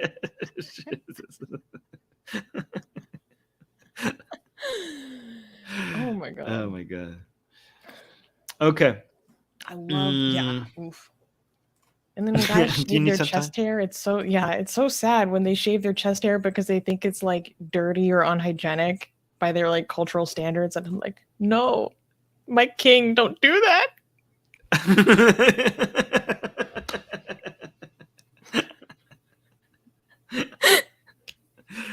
Oh my God. All right. Are you good? Do you need some time or can we go to the next news? I've composed myself. Okay, good. It's so cute when you do that. All right, can we clap for the next news? Cooper is saying, Susanna, control yourself, woman. I am a person, not an object of sexual desires.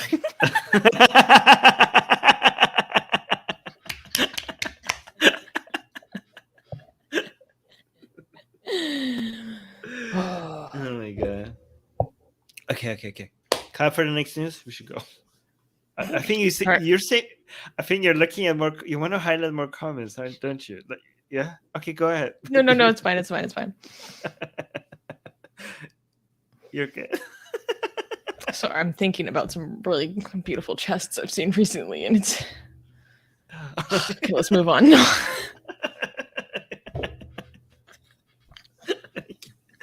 All right. Okay. Next news. Okay, no, I'm ready. Okay. Okay. You Okay. can do this. Yeah. This actually is my kryptonite, though. This is the real thing. Okay, we're moving on for real. Okay. Next news. Cult conspiracy. The U.S. charges 2 in plot against Chinese religious group. A cult conspiracy that reads like a Hollywood spy thriller. 2 Chinese nationals residing in Los Angeles have been charged with allegedly working for the Chinese government in a plot to take down the anti-communist Chinese religious group Falun Gong. John Chen, a 70-year-old, and his younger accomplice Lin Fen, were caught red-handed trying to strip the New York-based Falun Gong spiritual movement of its tax-exempt status. In a twist of events, they fell for an IRS sting operation, offering a $50,000 bribe to an undercover officer to facilitate an audit on the Falun Gong. Conversations intercepted during the investigation revealed them referring to Chinese officials as blood brothers and expecting generosity in return for their help. All this in an effort to undermine a group that ironically once supported the Chinese Communist Party. In a recent statement, U.S. officials underscored their commitment to upholding religious freedom and combating illicit foreign influence. Okay, so let's dig into this. So there were these 2 guys that were arrested recently, and what they were doing is Falun Gong is a Chinese neo-religious group, and frankly, it is a cult. It is a cult, in my opinion, based on their beliefs, based on their practices. It's a cult. A very racist cult. A very racist cult. With but it's weird, space alien racism. It's it's weird, they think space alien. Space alien racism. But you know what I mean? Isn't Yeah. there beliefs that we're all kind of come from these aliens or higher beings, and basically the lighter your skin is, the more close you are to being pure, these beings. There are 2 religions in the world that are space alien racist. It's at least 2. Falun Gong. Yeah, Falun Gong and Mormonism are space alien racist religions. Wow. Yeah. Okay, so here's the deal. Scientology. No, Scientology is also space, but it's not racist. Okay, Mormonism is space racist.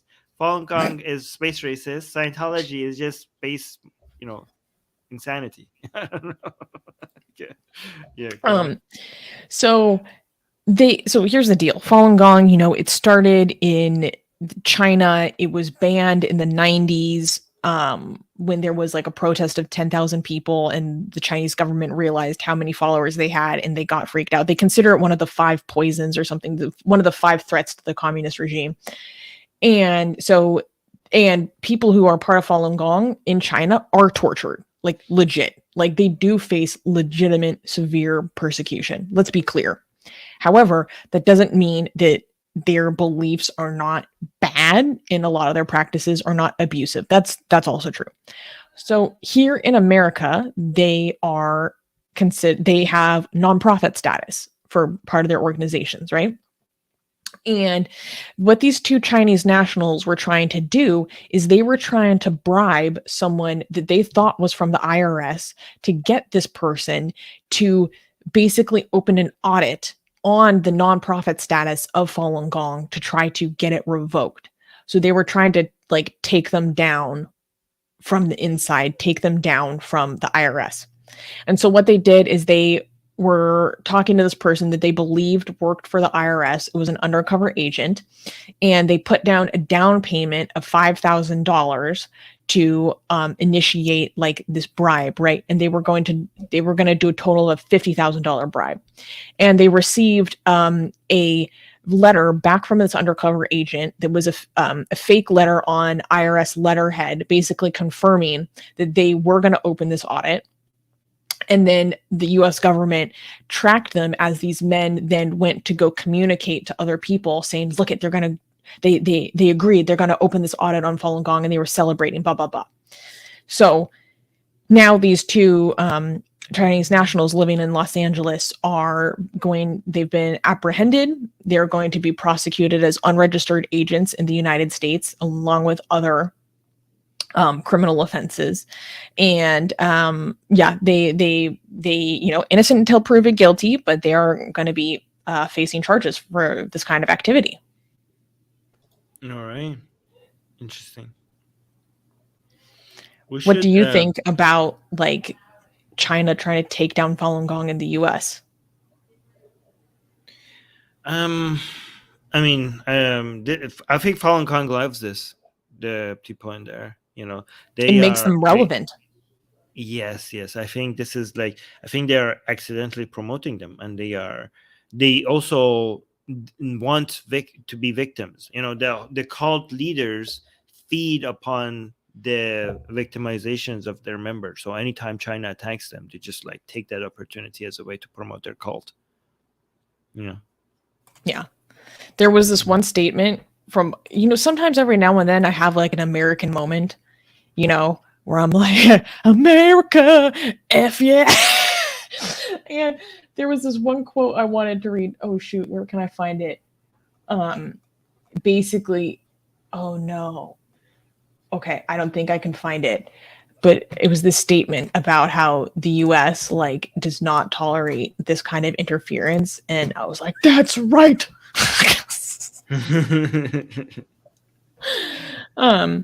Here we go. Attorney General Merrick B. Garland said, quote, the Chinese government has yet again attempted and failed to target critics of the People's Republic of China here in the United States. I'm like, America, F yeah.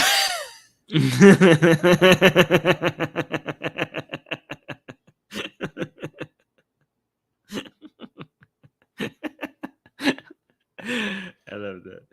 Oh, we got a super chat from Gagin American. See, Gagin American is a person that reflects our values. Everyone, Gagin American, we should give out little mini prizes for viewer of the day. Okay. And Gagin American, we need to come up with a better name for that, but I'm going to start doing that. With this comment, Gagin American, you are living out our values. Okay. And so I'm giving you viewer of the day. And he's saying Falun Gong is anti-miscegenation and anti-gay, but I'm anti-torture. Okay. There can be people against us that hate us, and we still are the type of people where we value their safety and security and rights. Yes. Okay. We protect the rights of people that even hate us. That's the kind of values that we have. Yes. And Falun Gong might be a racist, homophobic cult, but the main victims of Falun Gong are Falun Gong members. These are people who are victims of this cult. So we don't want to hate the people that are, Exactly. That's a very good way of putting it. Yeah, exactly. And I just love Kali saying, I love Cajuns.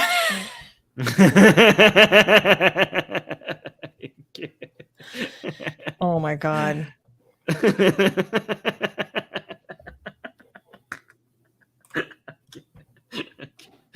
Oh my God. All right. Can we clap for the next news? Okay. I mean, we don't like this, but we can clap. No one died. No one died. That's kind of weird. All right. Next news. Next news, Malaysia declares war on rainbows. Pride watches seized in crackdown. Malaysia is on a rainbow raid. Authorities have confiscated over 100 rainbow-colored watches from Swiss company Swatch, igniting a firestorm. The audacious crackdown, carried out under a law often employed for the sake of state censorship, aimed to quash what they perceived as the LGBT agenda. The defiant CEO of the Swatch Group not only defended the message of peace and love in their Pride collection that their Pride collection embodies, but also sarcastically commented that if the authorities would seize the natural rainbows that populate Malaysia. And it doesn't stop there. British rock band Coldplay's upcoming concert is already a point of controversy due to allegations that they promote the LGBT agenda. This uproar emerges from a nation where homosexuality is illegal and can lead to imprisonment or corporal punishment, a chilling reminder of the lingering battle for human rights and acceptance across the globe. So basically, Swatch is a very popular watch brand. They had a collection that came out for Pride Month. Okay, we're talking about that good old, corporate, whatever. It's corporatism seizing upon pride, whatever. And they, they're like, this is a new market. We can market to them. We can sell these gays some watches. Okay. And so they released a Pride collection, and apparently this is pushing the LGBT agenda. And the authorities went down and raided these stores, seized hundreds of watches. And what is so cool is that the headquarters of Swatch, which I think is in Sweden or Switzerland, I'm not going to lie, I get them mixed up. The headquarters said, they're like, okay, they can take these watches. We're going to put them back in. They're like, we're like, they can take the watches. We're going to continue selling these. We're going to put the displays back up. We have nothing to apologize for. Basically, they're saying we're going to keep doing it. So that's cool. I love to see these companies actually sticking by what they say, because there's a lot of criticism from the LGBT community about about this corporate fake acceptance. But here's the thing. And in a situation like this, they're actually proving that they're standing behind what they say, right? Because a lot of companies, they put out Pride collections and then there's backlash and then they just remove it and apologize. But this company is actually being like, no, we have nothing to apologize for and we're going to keep doing it. We're going to keep these rainbows and these watches gay. So, I thought that this was kind of funny. And you know what? One thing I was thinking about is okay, here's the thing. Being homophobic or being racist, genuinely, you are such a loser. Imagine being such a loser that the spectrum of colors, is threatening to you. They're like the spectrum of what I can perceive visually when I see it all together in a line, that's threatening to me. You have such a bigoted, stupid opinion that you have removed the ability for you to enjoy a rainbow from yourself. How stupid is that? What a loser. It makes me think about how men get really weird about feminine things sometimes. And they're like, oh, I can't use that perfume. It smells girly, blah, blah, blah. I'm like, so you're going to deny yourself the ability to enjoy a beautiful scent because you think it's feminine and weaker and less than you? You're a loser. You're denying yourself a simple pleasure that exists in this world. A totally neutral thing that just exists and it's part of our environment and it's something that we could derive joy from and experience and pleasure, right? But you're like, oh no, that's gay. I can't do that. So you're gonna let yourself not enjoy the rainbow Because you're a homophobe. Like, what? I don't know. When I think about it like that, it's just like so stupid.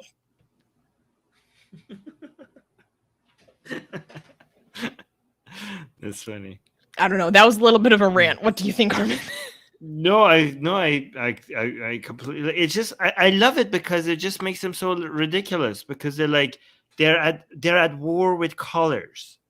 You know, like this is so good because for us to show how anti-joy Islam is. You know how they want to ban music, they want to ban dance. I mean, like, can you advertise any harder that you're just anti-happiness?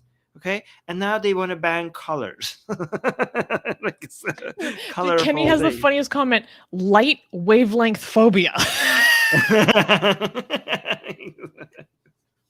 But when you put it like that, it's so absurd, right? It helps. And what I'm saying is that it helps that it's absurd because I want people to. It's just such a powerful tool for us to advertise against what these people stand for. What are some comments here? Oh yeah, let's see some of the comments from social media. This one. Let's read this one. Arya. Okay, let me read this. It says almost every international brand is in solidarity with LGBT groups. If the government insists on eradicating the recognition, then I suggest disconnecting all business stakeholders that engage with big brands. Just be ready to experience bad economy and job loss. That's a very good point. Yeah, exactly. That's a good point. Oh, we got one super sticker and one super chat. Oh, Kenny just gave us what is it? Let me see. A super sticker that is nothing, just a super sticker. Thank you so much, Kenny. Just €5 of support. Thank you. Erkin gave us 55 Turkish liras and saying in Islam the only types of joy allowable are food and sex. Yeah. Well, but you're not allowed to have bacon or crab, and those are really delicious. I mean, you can't. There are other joys. You can, like, let's be fair. Like in Islam, there are certain sports that are Islamically allowed, like bow and arrow and camel riding and swimming. Okay. So yes, swimming is allowed. What else is allowed? You could recite the Quran. You could make it, if some people get joy out of that, right? You could build beautiful mosques. You could enjoy calligraphy, Islamic calligraphy, right? So that's allowed. So yeah. I mean, you could enjoy nature. There are lots of quote unquote Islamic cultures that have rich and deeply popularized forms of art and music. Like, yeah, come on. Yeah. We're trying to be fair here. Like you could enjoy a sunrise. That's allowed. That's actually a form of prayer. Apparently, we were told as kids. Oh my God! Speaking of Malaysia, we just got a super sticker from someone in Malaysia. Oh wow! Really? How can you tell? Well, because I looked up what this currency is, and it's the Malaysian ringgit. Oh, wow! Thank you. Awesome. Well, thank you for the super sticker. I don't know how to read this name, because it's a demon from Malaysia. Look at that. It's a demon. It's a jinn. This is the first super sticker we ever got from Malaysia. And the super sticker is a banana. That's so cool. Thank you for the support and happy Pride. Yeah, all the way from hell. Look at that profile picture. I'm assuming that the profile picture and the fact that they're supporting us shows that we have a big atheist movement in Malaysia. For people who don't know, Atheist Republic has a history with the atheist movement in Malaysia. So yeah. Some people know what we're talking about. All right, but thank you for the support. Stay safe. Somebody's saying that I support animal cruelty. What? Because I eat meat? Oh boy. Oh really? Are we getting? No, we can't touch on that. Oh, yep, veganism for life. Yep, that's exactly what I thought. Okay, well, what can you do?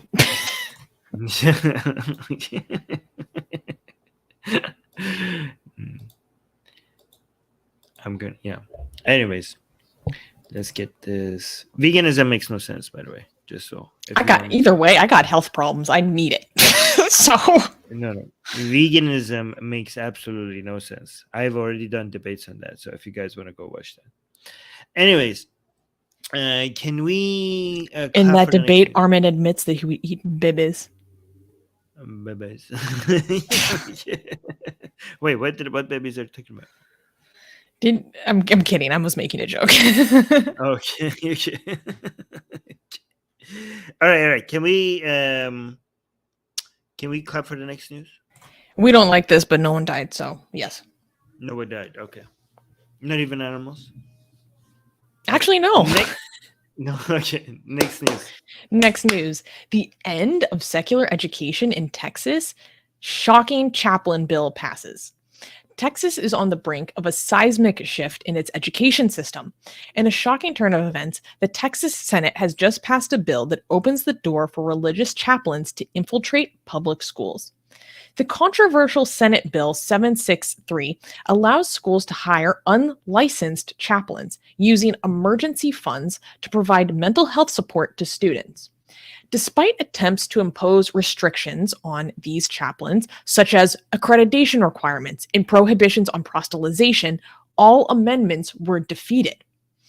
Critics are alarmed that this legislation blurs the line between church and state, with concerns ranging from the potential for religious indoctrination to the promotion of unscientific counseling methods. As Texas inches closer to a faith-driven education system, tensions rise between those advocating for a secular approach and those championing the role of religion in schools. So let me give you more detail. There was a bill that just passed the Texas Senate, which I believe means that it needs to go also through their state house before it becomes law, where basically unlicensed chaplains are allowed to enter schools and provide mental health services to children. And not only that, there's so much about this that is crazy. They are allowed to be paid by the school with public funds from funds that are meant as emergency funds, safety funds, aka funds that in other areas are supposed to be used to prevent school shootings. And this is what they want to use it for instead. Not only that, but there's no accreditation requirements from these chaplains.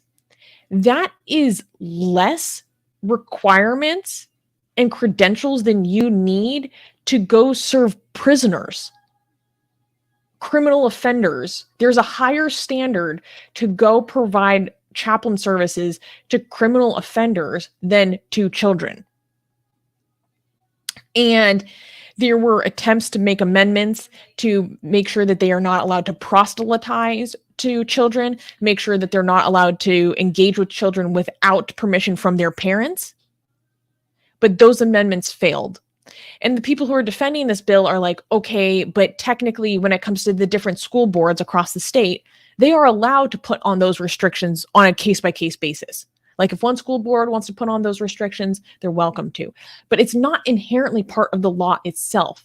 It's not part of the, what am I looking for? Like the baseline of this, right? And it's just another attempt to try to get prayer back in schools. And part of the problem is like there are going to be people who are not accredited, not licensed, and they're going to be working with vulnerable population, which is children, supposed to be providing mental health and emotionally supportive services to them. But the problem is that they're not qualified to be dealing with emotionally supporting like children, teenagers, and adolescents. So a lot of people are concerned that they're going to be pushing forward pseudoscience. They're going to be teaching kids that their like anxieties and depression are essentially sins that need to be prayed away. And a lot of really harmful beliefs like that. I know people in our community where they were taught that about their anxieties and mental health experiences, right?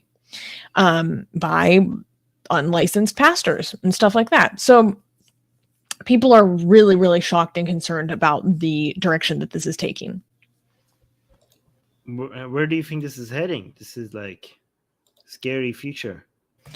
What's concerning is that, like I said, all of those amendments to try to put some frickin' brakes on this thing have failed.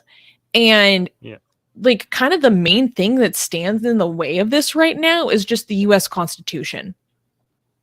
And this seems to have been kind of emboldened and put forward by that Supreme Court case that happened last year, where the Supreme Court ruled that it is not a violation of the Establishment Clause for a high school teacher to be praying openly on school property during school activities with his students. They said that's not a violation.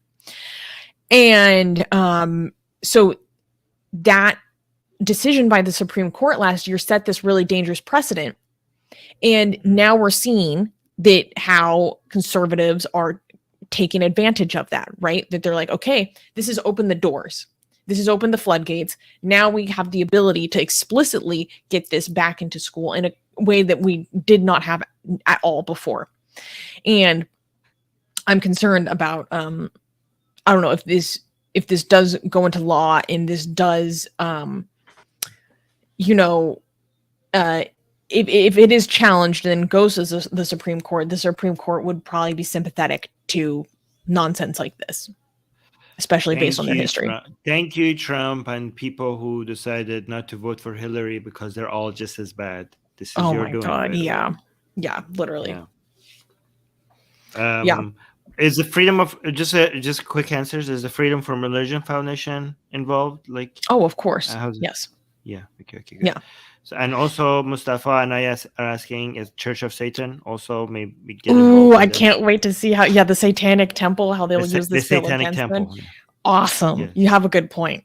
Ooh, that's gonna get juicy. Prince Stephen is asking, doesn't the U.S. Constitution require secularism? This is a potential Supreme Court case. Yep. Exactly. Already, yeah, I just said D. I don't know. I think she was clarifying something that you said. Yeah. Okay. And there was one more thought that I have. I do have one good piece of news that came out of Texas.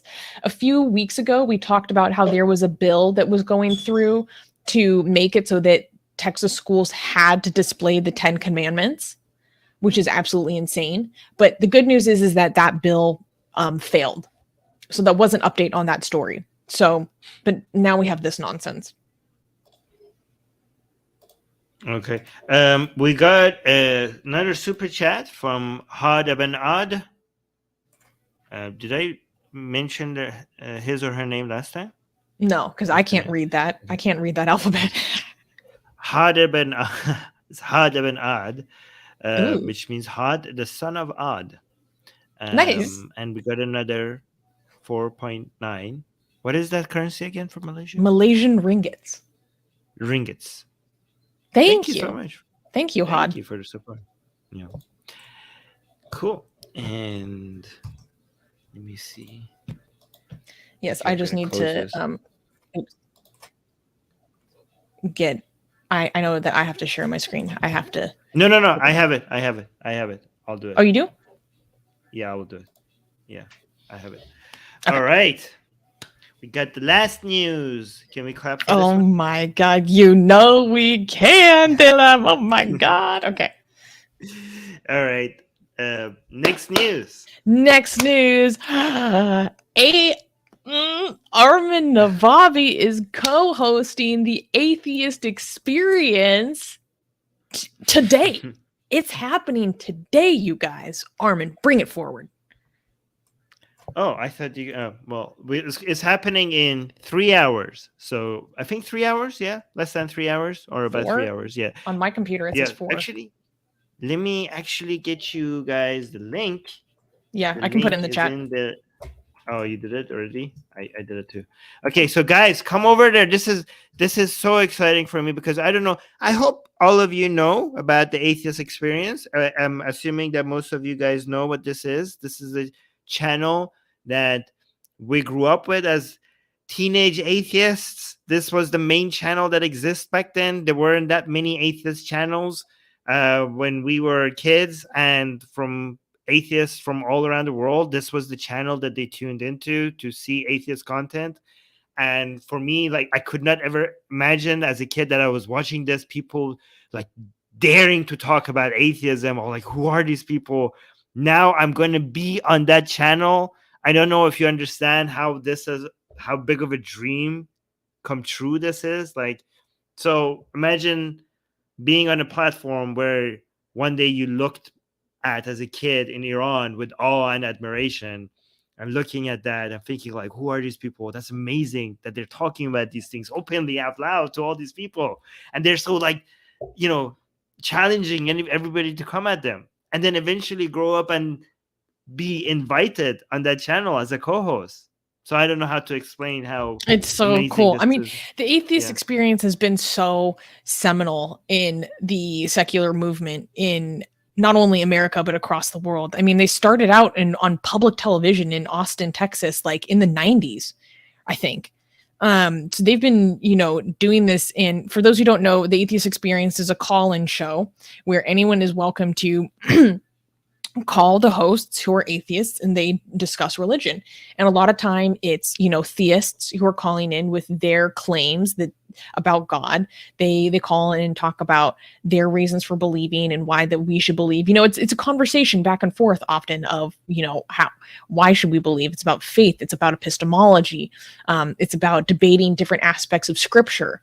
And it is, really one of the most prominent voices in our movement out of the atheist community of Austin. They've been doing this work for a long time and building this community for a very long time. And I'm so excited that our very own Armin Navabi is joining. And I'm partially excited because one of the reasons why I kind of stopped watching the Atheist Experience is because I found Atheist Republic and I liked how we were more diverse and we had more ex-Muslim voices, right?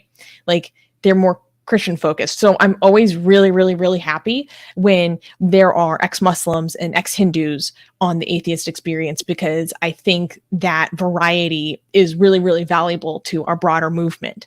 So we got our very own Armin Navabi, our token ex-Muslim, is now going over there. I'm really excited. So I'm going to be tuning in. I will be watching live in a few hours. And guys, if you are seeing this later and or you're watching the clip of this, you can still go back and watch it. You can watch the replay and make sure to, let the ACA know that they should bring Armin back. It hasn't even happened yet. And I already want him back. You know what I'm saying? Yes. Yes, guys, once the stream is over, go into the comment section and tell them like, oh my god, this was amazing, you should bring Armin back. Go in the comment section and say that. Yes, that would be amazing. Pakistan Defense Force is saying, will Armin talk about Iran? Yes, of course. That's the main reason why I want to go to these places. I host a show and they give a chance to also talk about something that is important, and I'll use that as an opportunity to bring the attention to what's happening in Iran. I think it's really, really important. And I'm really proud of you for pushing the broader atheist movement to talk about Iran more, because it is the largest secular movement we've ever seen. And I share your opinion that our atheist movement has not responded on a level that's appropriate. Wait, who hasn't? The broader secular movement in North America, or the quote-unquote West. But the ACA has. The atheist. Yes. By the way, the Atheist Experience is under the bigger umbrella of the atheist community of Austin, and they have been very good at addressing this issue. So I'm very thankful to that organization for paying attention to what's happening there. Yeah. It's an amazing opportunity. So I'm so excited. Yeah. Okay. Come join me in the live chat, guys. It's okay, Newman. You could go sleep. You could go watch it later. Okay, so it's okay. Newman is like, I wanted to go sleep. It's okay. It's okay. You're allowed to go sleep. You don't have to. Yeah, exactly. Shreya is saying, then sleep. You can watch the replay. Yes, guys. If we ask you to do something, it doesn't mean that you have to. We're like inviting you. Like, it's not a command. Okay. So these are not your marching orders. These are suggestions, okay? You make sure you get a lot of sleep. Your health is important. Sleep is very important for your general health, so make sure you get enough sleep. So funny. Wait, I think there was a super chat that we didn't acknowledge, because Happy Birthday also gave us a super chat in Malaysian ringgits. So thank you. Thank you. Happy Oh, because birthday. it was Malaysian ringgit, I unstarted because I thought I already addressed that one, because we're getting so much support from Malaysia. I'm sorry, happy cool. birthday. And well, and thank you so much for we're getting so much support from Malaysia today. Thank you so much. I love it. It's appreciate really that. cool. See, we're telling you we're international. Our community, our audience is international. Our news is international, and also our support, the financing of our show is also international. Thank you, everyone who does support our work. It makes a huge difference. We wouldn't be able to do what we do without the financial support and donations from our community. And it's through that we are able to bring you shows like this, have the news team, have the editors, have what we need to be able to do our video editing and our tools and our software and like all that stuff. And the support we give to individuals in our community. So yeah, it means a lot. You enable us to do what we do. And if you would like to help us more, there are ways that you can support us in the description. Yes, we have PayPal, we have Patreon, we have membership. However, these ways of supporting us are only allowed for people who are completely financially secure. If you're not financially secure, you are not allowed to support us financially. There are many other ways you can support us without spending a single cent, which is like liking the video, subscribing, hitting the bell notification, leaving a comment after the stream is over, sharing our videos with on your own social media platform, on Facebook or Twitter or anywhere else. So it doesn't cost you anything, and it really helps us grow. The word of mouth and suggesting and liking and commenting, these are how channels grow. So we really do need you to do that, and it doesn't cost you anything. Also, you could also support yourself by subscribing to our newsletter, because we send you amazing stuff on our newsletter. We send you the news, but we also send you blasphemous art for free. So gorgeous blasphemous art. So make sure you subscribe to our newsletter to get that. And you also get my book, Why There's No God, for free, which is a bestseller on Amazon, but you get it for free if you subscribe to our newsletter. So, and say subscribe, because we send you amazing art every week. Yeah. I love it. Beautiful. I had a really fun show today. Yeah, me too. All right, guys. We'll see you. Me and Susanna will see you again next week. But if you guys want to continue, until then, I'll see you in the live chat of the Atheist Experience with Armin Navabi today. Oh. All right. Sounds good. See you guys there if you're coming. All right, guys. Bye. Mwah. Cute.